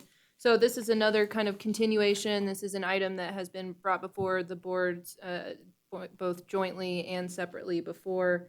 The idea is creating a consistent policy throughout the department so that we, as staff, have some direction and guidance on how to approach some things related to memorials, whether it's an authorized memorial, so something that someone applies for, comes to the committee and asks for a memorial bench or a memorial tree or something like that, how to approach that. But then more specifically, we needed a little guidance about unauthorized memorials. We do see this in open space specifically a lot. People place, crosses, stuffed animals, pictures, all kinds of things to memorialize either their pet or their loved one that was lost. And we recognize it's a very sensitive matter, but we also recognize that having things like that in open space can be detrimental to wildlife potentially. Animals could be eating those things. They deteriorate through time. They take away from the sort of integrity of that open space area. So we really wanted to create a policy that would take a stab at actually addressing that and what that would actually look like in terms of the mechanics. So Ben took a stab at drafting some of that, and it was included as late material. So apologies that you guys didn't have that too far in advance to review, but the idea was to really kind of start to whittle down how that process would take place. So, generally, we would be, finding the memorial, identifying it, whether it's through some sort of tagging process or what have you, in order to notify the individual that that was unauthorized. That tagging process would be up for a certain amount of time. We would then remove the materials, and we would retain those for a certain amount of time as well, so that the family had the opportunity to get them back. So I think some of the things we might be looking for tonight, which we've talked about in the past, but are some measurements of time of what seems appropriate for how long to sign things for, how long to keep the items for. So if you guys have any strong feelings there. And then there was language added related to the scattering of cremated remains, and sort of the legality of that in certain areas, like the Carson River, that are actually owned and managed by the state of Nevada, but you would access them from open space areas. And then obviously in parks, scattering of cremated remains would be potentially problematic. So the memorial policy that we brought to you today is a continuation of all of those items that we talked about in the past, but just refining that a little bit further and actually putting some potential policy language in place. Do you have anything to add? Before I turn it over to Ben, I just wanted to add, we did take your comments from the previous meetings. Everything that you've expressed is put in this new draft for you. We also added the Foundation for Carson City Parks has a memorial wall at Mills Park. We put that in as an option as well for people to be able to memorialize someone. It's not only for people that have passed, but also for honoring volunteers and businesses and organizations that support the park system. So park trails are open space. So we did add that as another option for someone to consider in this policy. And then the items in red and those changes in the attachments are ones that Ben created. They were items that, we just didn't have the knowledge about. So Ben had to do some research to see what, legally our options could be for the community. Ben Johnson, Deputy District Attorney, for the record. If you want to first focus your attention on page 4, well, first off, I apologize about the late material. Due to the new holiday on Friday, we weren't able to get it posted on time for you to review it prior to the meeting. So I went back and I listened to some of the meetings and I tried to incorporate some of the thoughts that everyone had. So for the unauthorized memorials, there's really no obligation for us to do these things, such as signage and storage. I mean, if the boards wanted, we could just remove it as soon as it appears and then, not provide any notice or anything. But I think that it seemed like there was some consensus that you want to at least give people a notice to remove it before, it's either donated or put in the trash. So as Lindsay mentioned, we're looking for some, time frames here. How many days do you think it's appropriate to leave it up before you remove it, or to give notice before it's removed? How many days, should the department store it before it's disposed of in some way? Things like that. So if you have any thoughts about that, and then you could also, I don't know if you want to, but impose some kind of penalty if it's, a repeated thing, if somebody goes up and puts it back. So those are things to consider.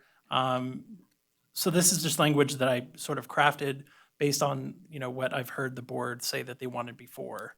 As for the, on page 3, the scattering and burial of ashes, I didn't include any draft language because I wasn't really sure that there was a consensus. So I did include with the draft, I included the NRS regarding the disposition of cremated remains. So as you can see, cremated remains can be scattered at sea over a public waterway by air, or scattered in a dedicated area of a cemetery. So there's really nothing prohibiting it. It's we as the city, the Board of Supervisors can set policies to where areas they may or may not want ashes scattered based on recommendations from both boards. So, if the boards thought it wasn't appropriate for ashes to be scattered in a park, or if they, prefer to have them limited to open space, that's something that's open that we can do. So really, on this one, I'm just looking for any kind of thoughts or direction that either board may have as far as what kind of limitations you may want to place on where ashes can be scattered. there is a requirement about, the size of fragments that can be, it basically has to be pulverized before it can be scattered. And obviously we wouldn't want the containers to remain. Some other things to think about, I looked at the national park system, and you actually, in many national parks, you can scatter ashes. They have a permitting process where you pay a fee. I don't know if that's something, we want to consider, if you need a permit to do it or if we just allow it. And then, of course, we would probably include language that you can't put up any kind of marker or memorial that would go in line with our unauthorized memorials policy. So any direction that you can provide me as far as that goes, I can refine the language and then we can bring it back again before both boards individually, I think is the intent, once we get some finalized language.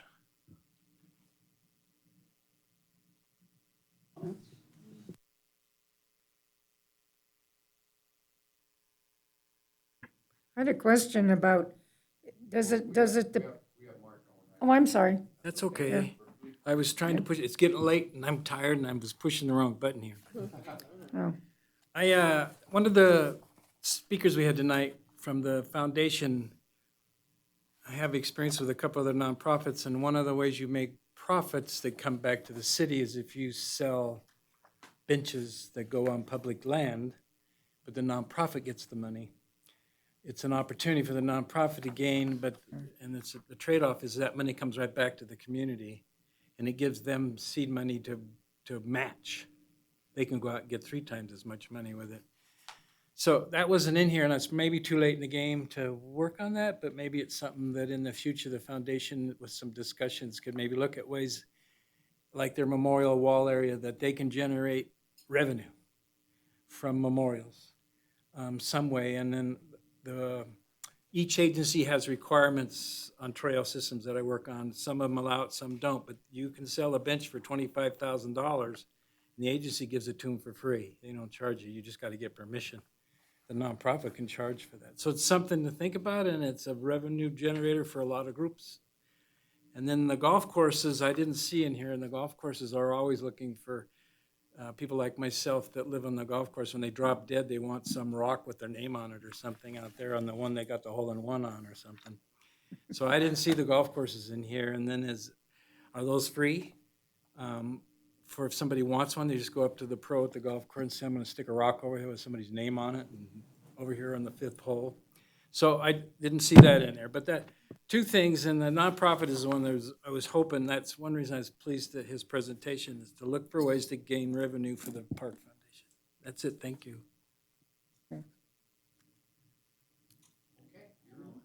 Okay, well, if there's anything you want to say about what he just said, go ahead, because I was going to move to the memorials and the days that should be left in place. Is it okay if I do that, or did you want to respond to something? Okay. So in terms of, it depends, I think, a little bit on how visible it is. There's some memorials that are off in the boonies someplace, and people just don't go by them, except like maybe when they're hiking or something. And so to say, get rid of it in 10 days, nobody would see it in 10 days. But if it's in Mills Park, or underfoot someplace in a very public place, then I think the time limit should be short, like 10 business days. Give them that much notice, and then it's gone. And in terms of how long we should keep it, well, if you have a way of notifying the perpetrator, then you have a certain number of days that you're going to hang on to it for them, and if they don't come forth, then it's gone. But if you don't have anybody to contact, I don't think we have to store stuff like that around. That's my, okay? I have a couple comments, just even on the policy, the trees. It says a tree inventory and a donor map. Where is that? How do people find that or know where it is? So right now we have most, but not all, of our trees inventoried through iTree. And it's a map that can be imported, through Esri applications, and we can end up putting it. We don't have it available for the general public right now. The intent is when we get this policy, we would have that available to the public. So Okay, we 'cause don't I'm- have a donor map yet, but we would as a result of the policy. Okay, because people want some recognition, and I saw that plaques aren't permitted. But I guess I would say, why not? I was in Floyd Lamb State Park a couple months ago, and they had these little 6-inch by 2-inch things dedicated, and it was just in the bed. So maybe consider that, because if people aren't able to actually know where to go or see their name somewhere, they may, it just might be frustrated. So before I move on, I think that's a great suggestion. The thought behind that is plaques are often removed, stolen, or vandalized. Yeah. And then we're constantly in the place of replacing them. We don't have the budget for that. We want the donor to really fully fund these things. I also don't want every park to look, or open space to Placky. look like a cemetery. You're right. So I really want to just be cognizant of the reality of the plaques. I appreciate them, but that's why we came up with, maybe we have the donor map and we have some other avenues. Maybe there's, at Mills Park, we have a Memorial Grove. A lot of people don't know about that. Maybe we have a really beautiful interpretive panel and it talks about who those trees are for, and then those names are on that map. I think just to have some recognition, whether the map is more visible or something like that, so that they see a name. That's the important part, how it's provided. I was a little do the donors, they're responsible for all the costs of the trees, but are they putting the trees in, or is the city staff or maybe a third party putting it in? It would likely be a third party, so the donor would, right now, we have a Memorial Grove right now, and it's in our fee schedule at the cemetery. So it's $250 for a tree. We figure out the species with the family, make sure it's something that can grow successfully at the cemetery. Not all trees will grow well there. The soils are really challenging throughout the site. So we work with them to select a tree, but we hire a third party to install the tree, and then the families, do what is comfortable for them.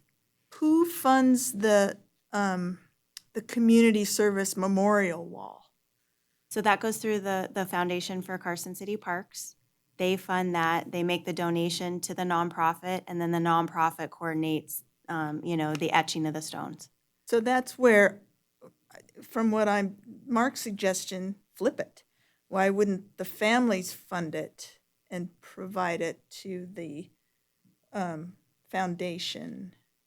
So they do. For the memorial wall, they already do. memorial Yeah, wall? that goes through the Parks Foundation. I'm not sure if they're interested in like a bench program or something bigger than that. I can follow up with them to see if they're interested. We do have a donation account that does not get swallowed up by the general fund or anything like that. So if people want, like we've been working on one with like the V&T Trail. We have a family wanting to purchase a bench and get one installed, and they're fully funding it, and we go through our donation account with the city. So we do have the ability to manage that. And I would love, after we finalize this, where we have like a really nice brochure that kind of advertises that opportunity and is a potential revenue source as well. Exactly. So then on the removal, I agree, let's keep it short. I was gonna say 5 business days, but I appreciate what was just said about being in the middle of nowhere, but if you're in the middle of nowhere, why do you have it there? So 5, 10, and then maybe 14, and those would be my, and the other, regarding the ashes, I support building off of something that's already there, and this seemed to make sense, what was there, unless there are specific areas that the city leaders don't want ashes, but this seemed to make sense, so maybe that would be incorporated into where this policy. That's all I have, thank you. Yeah, I just have a few comments. Just one little error, 3 definitions. I think it's owned by the city, not owed by the city. And what Susan said, where I think it's Fish and Wildlife, they mention spreading ashes at least 100 yards from any trail. I think where we are, that pretty much mentions every trail. I would suggest we not allow scattering of ashes because I've been in situations where the wind changed in an ashes scattering situation. And it's not a pleasant thing. And if we've got hikers and bicyclists on all of our open space, I would recommend we not do any ashes scattering in open space. Just, that would be my thing. And I would recommend on the timeframes that we would just say either 5 or 7 days for our timeframes period. That's it.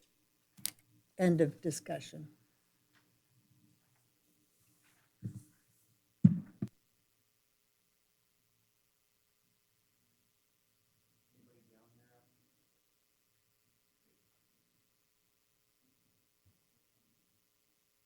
Would there be any appetite for splitting that? So say 5 business days for parks and then maybe a little bit longer for open space? Maybe 10 to 14 business days, or you can just do straight calendar days. It doesn't have to be business days. Or do you just want one unified policy? Let's make one policy.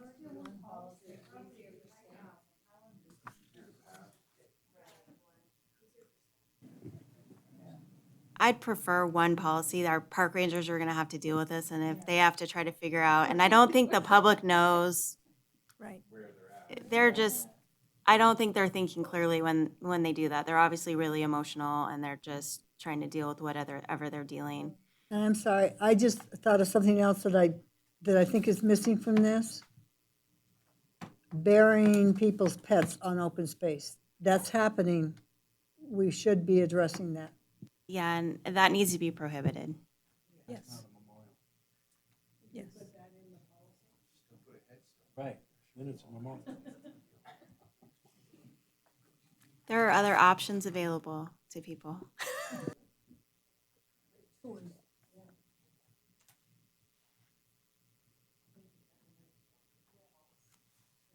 Yeah.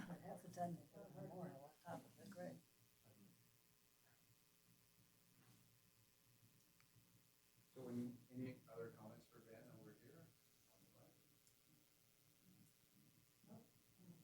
So this is a motion item? Would you like that from both sides at one?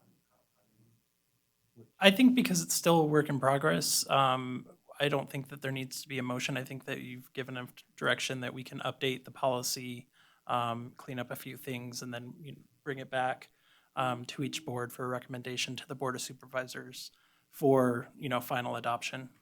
Okay, I see a lot of these memorial type things out mountain biking and so forth. How do you think you're gonna find the people that did it? That's a great question. So we did find one that had enough information where we were actually able to find the obituary. It had a person's name, I think the date they were born, the date they died, and we were able to do a Google search and figure out a few things. So sometimes there's enough hints to be able to discover that. Other times, there's a cross and some initials, and you just really don't know. But we have been able to find, these families where possible. It is a small town. People know each other and know about stuff, but they just don't know. It doesn't occur to them maybe, to find out who the property owner is, or they think because it's public land, it's everybody's land and I can do whatever I want, which is a common misnomer. I appreciate the fact that it's public, but we do need to be safe, and it can create a safety hazard oftentimes too. So we'll clean this policy up based on what we heard tonight and bring you a more revised draft, and we'll keep going at this as long as we need to make it right. I think it's really important that we're considerate about this. It's an emotional situation for everyone. So I don't think it's bad, and you won't hurt our feelings if you come up with other ideas outside of this and want us to incorporate it. So we want to make it right, and we'll just bring you a revised draft at your next meetings. Are we gonna hold that for the next joint meeting, or you wanna bring it individually? I think we can bring it to your individual groups and, If, we need to circle back with one another, we can. But we can always report back So to you on do we the have other a board's progress. I'm sorry. Do Go we ahead. have a policy at all now? We do not. So like the teddy bears that are up in Ash Canyon are Nope. just going to be there until we have a policy? Nope. We Okay. can remove it because it's, right?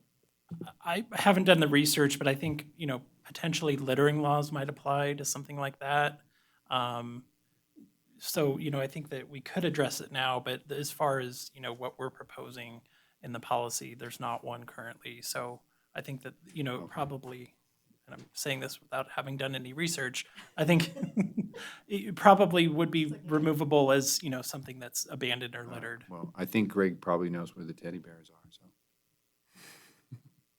Thanks.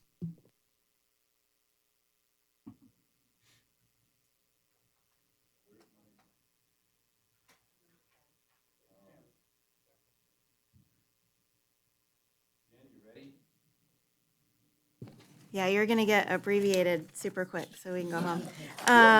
Right? So I just want to point out, we have a really significant staff shortage with our seasonal staff. It's pretty dire in some areas. This is a national problem. It's also a statewide problem, very specifically regarding like lifeguards. We are not open on Sundays where we'd like to be, and we typically would be this time of year. We may have to reduce our hours. We have offered numerous classes. We're just not getting the students. There's a lot of, especially high school age students, just not working. We've increased our pay. It just doesn't matter. We are really short. Yep. COVID, I think, is a contributor. A lot of kids were just home and they're just still home. Our park maintenance staff is really short-staffed as well. We still don't have inmates back, so we are still down 20 full-time equivalent staff in our park maintenance division. We have 3 full-time vacancies in park maintenance. So really, if you know people, encourage them to apply. It's such a fun place to work in parks. My son's lifeguarding at Bowers Mansion this summer. I mean, he's not going to sit home. I'm going to make him go to work, So anyway, if you know anybody looking for a job, we have openings in all areas: recreation, sports, youth. We haven't gotten any applications for our open space maintenance, seasonal. I mean, there's just so many fun opportunities. It's a great way to get outside, get exercise, contribute back. Our pay's fairly competitive, not great in all areas, but like our park maintenance workers for seasonals, $12 to $18 an hour. It's a great wage for a seasonal job. And we do have some full-time opportunities. So I just want to get that out there. If you see hours of facilities change, it's likely because of our staffing shortage. Our kids camp, for example, we're doing 7 to 6 where we used to do 6:30 in the morning. We just cannot get staff to be there that early in the morning. It's a struggle. So I just want you to be aware of it. Encourage people, encourage your kids to apply. Budget update, I'm going to send you out a separate document so you have a consolidated list of all the items that the board approved as part of the capital improvement program we got. More than $3 million approved this year for capital improvements. It's by far the most that's been approved in probably more than 15, 20 years for parks on an annual basis. So the board has really supported future projects. I'm going to send that out to you, and if you want to discuss that at the next meeting individually, I'd be happy to do that, or you can give me a call for those questions. One last thing, actually 2 things, sorry. I said it was going to be fast. Senator Cortez Masto did introduce our federal legislation for technical corrections to our lands bill. So that has been introduced. I'm not sure when Congressman Amodei is going to introduce it or if he's actually introduced that or not, but there is some legs with that. So I'm really excited and appreciate their support in getting our lands bill forward. And then Lindsay and I have been talking about this forever. We have all these wonderful new members on both boards. So I think it's a great time. We want to do some board development as a joint group, and we'd like to do it in September. So we're going to send you out a doodle poll. That's your off month. You don't normally have a meeting that month. It would probably be a 1-day workshop. It'll be fun. I promise it won't be all business. We'll try to incorporate some fun and having the boards get to know each other individually and jointly so we can all be on the same page. What kind of things do you want to see in the joint meetings moving forward? How can staff help support your interests? You're all volunteers. You're giving up time away from your families to be here to help support us. We want to make sure that we're making the best use of your time. So that's our intent. So we'll send you out a doodle poll about September and try to find the best day that works for everybody. Could it be a Monday through Friday all day? Would that be possible for the members in here? Would that work? Okay. I don't want you to give up your weekend day, or your evenings. So that would be best. We'll figure it out. We'll feed you. We'll make sure it's fun, and it'll be worth your time. So look for that coming forward. And that's it. Well, there were 2 bills. One did pass, and it's based on victim restitution. I haven't read the final bill. And where that one is important is it really doesn't talk about the wages of the inmates, but it talks about where the revenue associated with their work goes into restitution of victims, which I think we can all agree, you want to try to make it right for those victims. However, does that impact what we're going to be paying for them? I don't know yet. So I am following up with corrections to see if there's an impact potentially for that, if they're looking to increase the revenue from their support or not. The one that talked about a livable wage was dead, and it did not move forward. So that was great, because that was the one we were really concerned about. So Jen? I will update you as I learn more from corrections. On the lands bill, was the giving back that piece of property on the southwest side of Prison Hill still included in that bill? West side of Prison Hill. The East Silver Saddle Ranch parcel is in there. No, there's a parcel that's on the southwest corner of Prison Hill that we were going to give back to BLM that we never knew why we got it in the first place. I don't think so, but let me check. Let me follow up with you after this, because I don't want to give you the wrong answer, and make sure we're talking about the same parcel. But let me check on that, and I'll follow up with you later. Okay.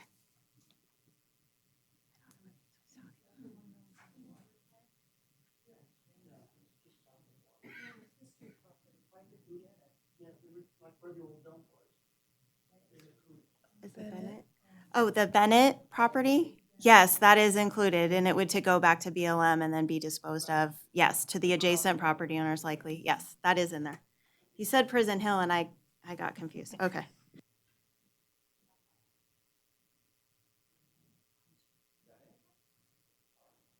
Next thing we have is anybody, any members that have any announcements to make? We'll start over here on the left, split it down the middle. What about over here on the right? Why, we'll start right here. Why, thank you. I got a couple comments. Jen, we had a dog show at Fuji in last month. I received a couple complaints of people who went to Fuji Park during the dog show, and they were told to get out if they weren't part of the dog show, and they were offended, and I wanted to know, do we have a policy about, aren't we supposed to be sharing? They were very offended when they were told, get out, you don't have a dog in the show. That's the first I've heard of this, so I can definitely look into and follow up with it. I'm wondering if it was under COVID restrictions and they were very worried about not being in compliance with their COVID compliance plan. That could be. That's my kind of gut. Maybe it's just the. They were manner in probably which- at the tail end of that, and they were really so restrictive, and they're worried about OSHA fines and all of the other stuff. So I'm wondering if that's probably it, but usually the dog shows are pretty great and encourage people to come watch. Maybe it was just the way the message. But was. I can follow up with the event organizer. I mean, that's definitely not the sentiment of the park staff. And they know that they are reserving a certain area of the park, but they don't have exclusive use of the park. Okay. All right, and then have you heard a rumor that the Empire Golf Course is considering turning the last 9 into a disc golf course, and they're going to approach the city for help with this project? I have not heard that. I've heard many other things about Empire Ranch Golf Course, but that's a new one. I thought I'd share. Thank you. Okay, and then, do you remember, maybe a couple years ago, we were gonna touch base with the high school about using their tennis courts, but COVID came up? We did, and we did speak to the high school. They were very supportive of us potentially making those courts available if we manage the reservation system, and then COVID happened and we didn't implement it. So we can circle back with Mr. Stokes and his team, because we were trying to provide other tennis opportunities for the public, and under our joint use agreement, maybe when the tennis team wasn't using those, could we make them available? Maybe have a code that you're assigned, and then you have playable time. And I think Dan Arp had talked to them about having that opportunity, and we could even put something in our ActiveNet system where you could, reserve a court or something like that. But yeah, COVID happened and then we weren't allowed to do There we anything. go. So, but I'll have Dan circle back with the school district and see if that could be a possibility again. Okay, one last thing. Would you mind addressing what happened at the cemetery with the deer and the wild dogs? Oh, sure, I'd be happy to. So the other night, there is a group of wild dogs that are basically roaming the city. It's been going on, it sounds like, for more than a year now. They were at the cemetery. There was one deer that was killed. It was not a dozen deer like reported in the media. It was exaggerated. I just want to clarify. There was one, the park ranger removed it, but we did have the sheriff's office on site at Lone Mountain Cemetery for several hours, trying to address that. So they were primarily behind the cemetery on the hill. Lone Mountain is primarily where they are. But we do have a lot of wildlife at the cemetery on a regular basis. So that's definitely an area where we want to be a dog-free zone, not just to protect, but it's a cultural site, it's a historic site, it's a very sensitive site as well, but we do have a lot of wildlife. There are owls that are frequent there. We do get coyotes and deer and, the mule deer going through there. So we want to just make sure that's as safe as possible, but they did not get the dogs, unfortunately. So are the We did have dogs- animal control on site. They had, tranquilizer guns. They were really trying to Are the- manage the situation, but Those feral dogs still at the cemetery, or have they moved on? no, they've moved on. They're beyond the property. They were beyond the property that night. This So just sounds scary to have them roaming the city. it is, yeah. I mean, I don't know what's being done. I can follow up with, animal control in the sheriff's office and see if there's a plan. But I know they've been out for more than a year and been And they unsuccessful. caught a couple of them about a year ago. Oh, okay. And then the ringleader, they caught, and everything settled down. And then apparently now there's a new ringleader. So, It's amazing. yeah, the I little know. wild dog.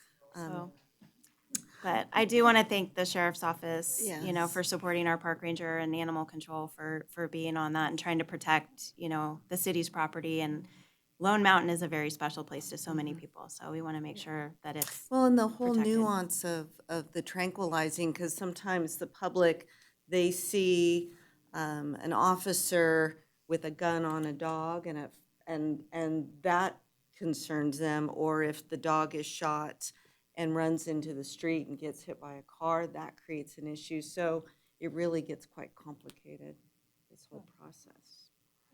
So. Any other comments over here? Lisa? Quickly, so on the subject of dogs and parks, and Cassie 5K9 at Riverview Park on September 11th, and we will be honoring the rescue dogs of 9/11. But it's a great opportunity for folks to bring their dogs on leash, and it's a 5K run and a 2K walk. And, we paid for the use of the park, so that benefits the city as well. And then the Pooch Plunge on the 18th of September, and if you've ever needed a giggle, come watch the Pooch Plunge. It's the most ridiculous thing you'll ever see. And a huge thank you to Mike, who oversees the pool. He's so wonderful. And we pay, again, for the use of the pool, which is, so it's win-win, although we definitely get the better deal because there's a whole lot of hair left in. But it's the very last day the pool is open. But we are so, so grateful, and the money goes to help spay and neuter dogs and cats, so it's good stuff.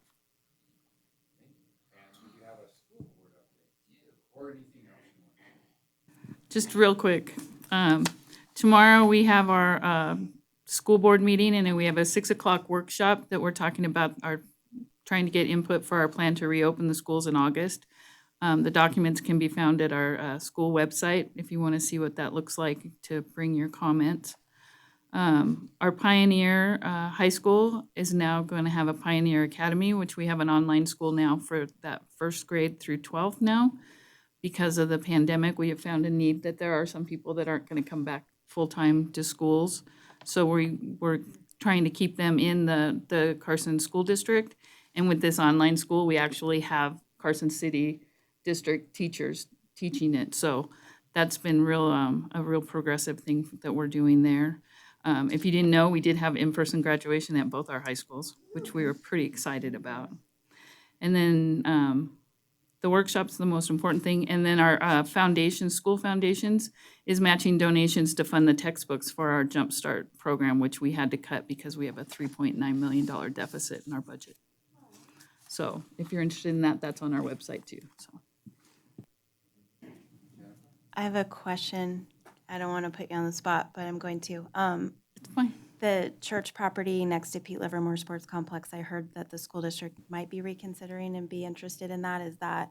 That's also on our agenda for tomorrow. Oh, okay. We talked about it at our last meeting. We directed staff to bring us ideas of what we could use it for and what the cost would be. Okay. We've had it in our capital projects budget the whole time. The thing about that property that makes it really unique is only a school or a church can buy that property, which takes a lot of considering the real estate market here in Carson right now, that's a comfort for us. Otherwise, we wouldn't get it I think it appraised at like $4 million, and that was last year, so I can't imagine what it would be like if it was a free market. Yeah. So yes, it's still on the plate. We're still looking at it. I'd like to see some joint use. I think because of its location, I'm open to talking to Douglas County about trying to share some resources there too. But And we're very interested in partnering, at least providing dual access and a secondary access from Pete Livermore through that property. That would be a shorter distance and a cheaper road that we would have to build. We really need secondary access to that park. And it would be great if the school district did pursue that, then they'd have good ease of access to be able to utilize Pete Livermore for their purposes too. Yeah, I think that's a great idea. And the other crossover is it's a ready-made performing arts building right there now too. So that would benefit the city and the community and the schools because that would Might open take up some a pressure lot. off of the theater because the school district right now is the #1 user of the theater, which is wonderful. We love to provide that, but we don't get any revenue with that. And then it's already booked, so the community can't utilize it. So I think that would be great to maybe take some pressure off of the Baldrick Theater. And that's one of the things that's being looked at tomorrow because that cost would be pretty minimal if that's what we did to open up just that one part of the building. So. Right. Well, thanks for sorry to put you on the spot. And I'll bring up the easement tomorrow. I appreciate that. So moving forward, anybody up here on the right have anything that you want to see on the future agenda?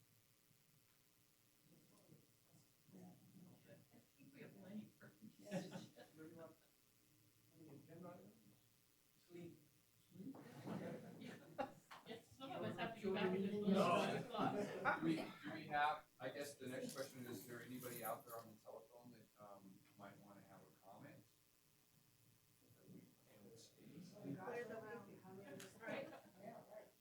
Anybody on the phone? Doesn't sound like there's anybody. Maybe I didn't push the button. Is there anybody out there on the phone that would like to comment?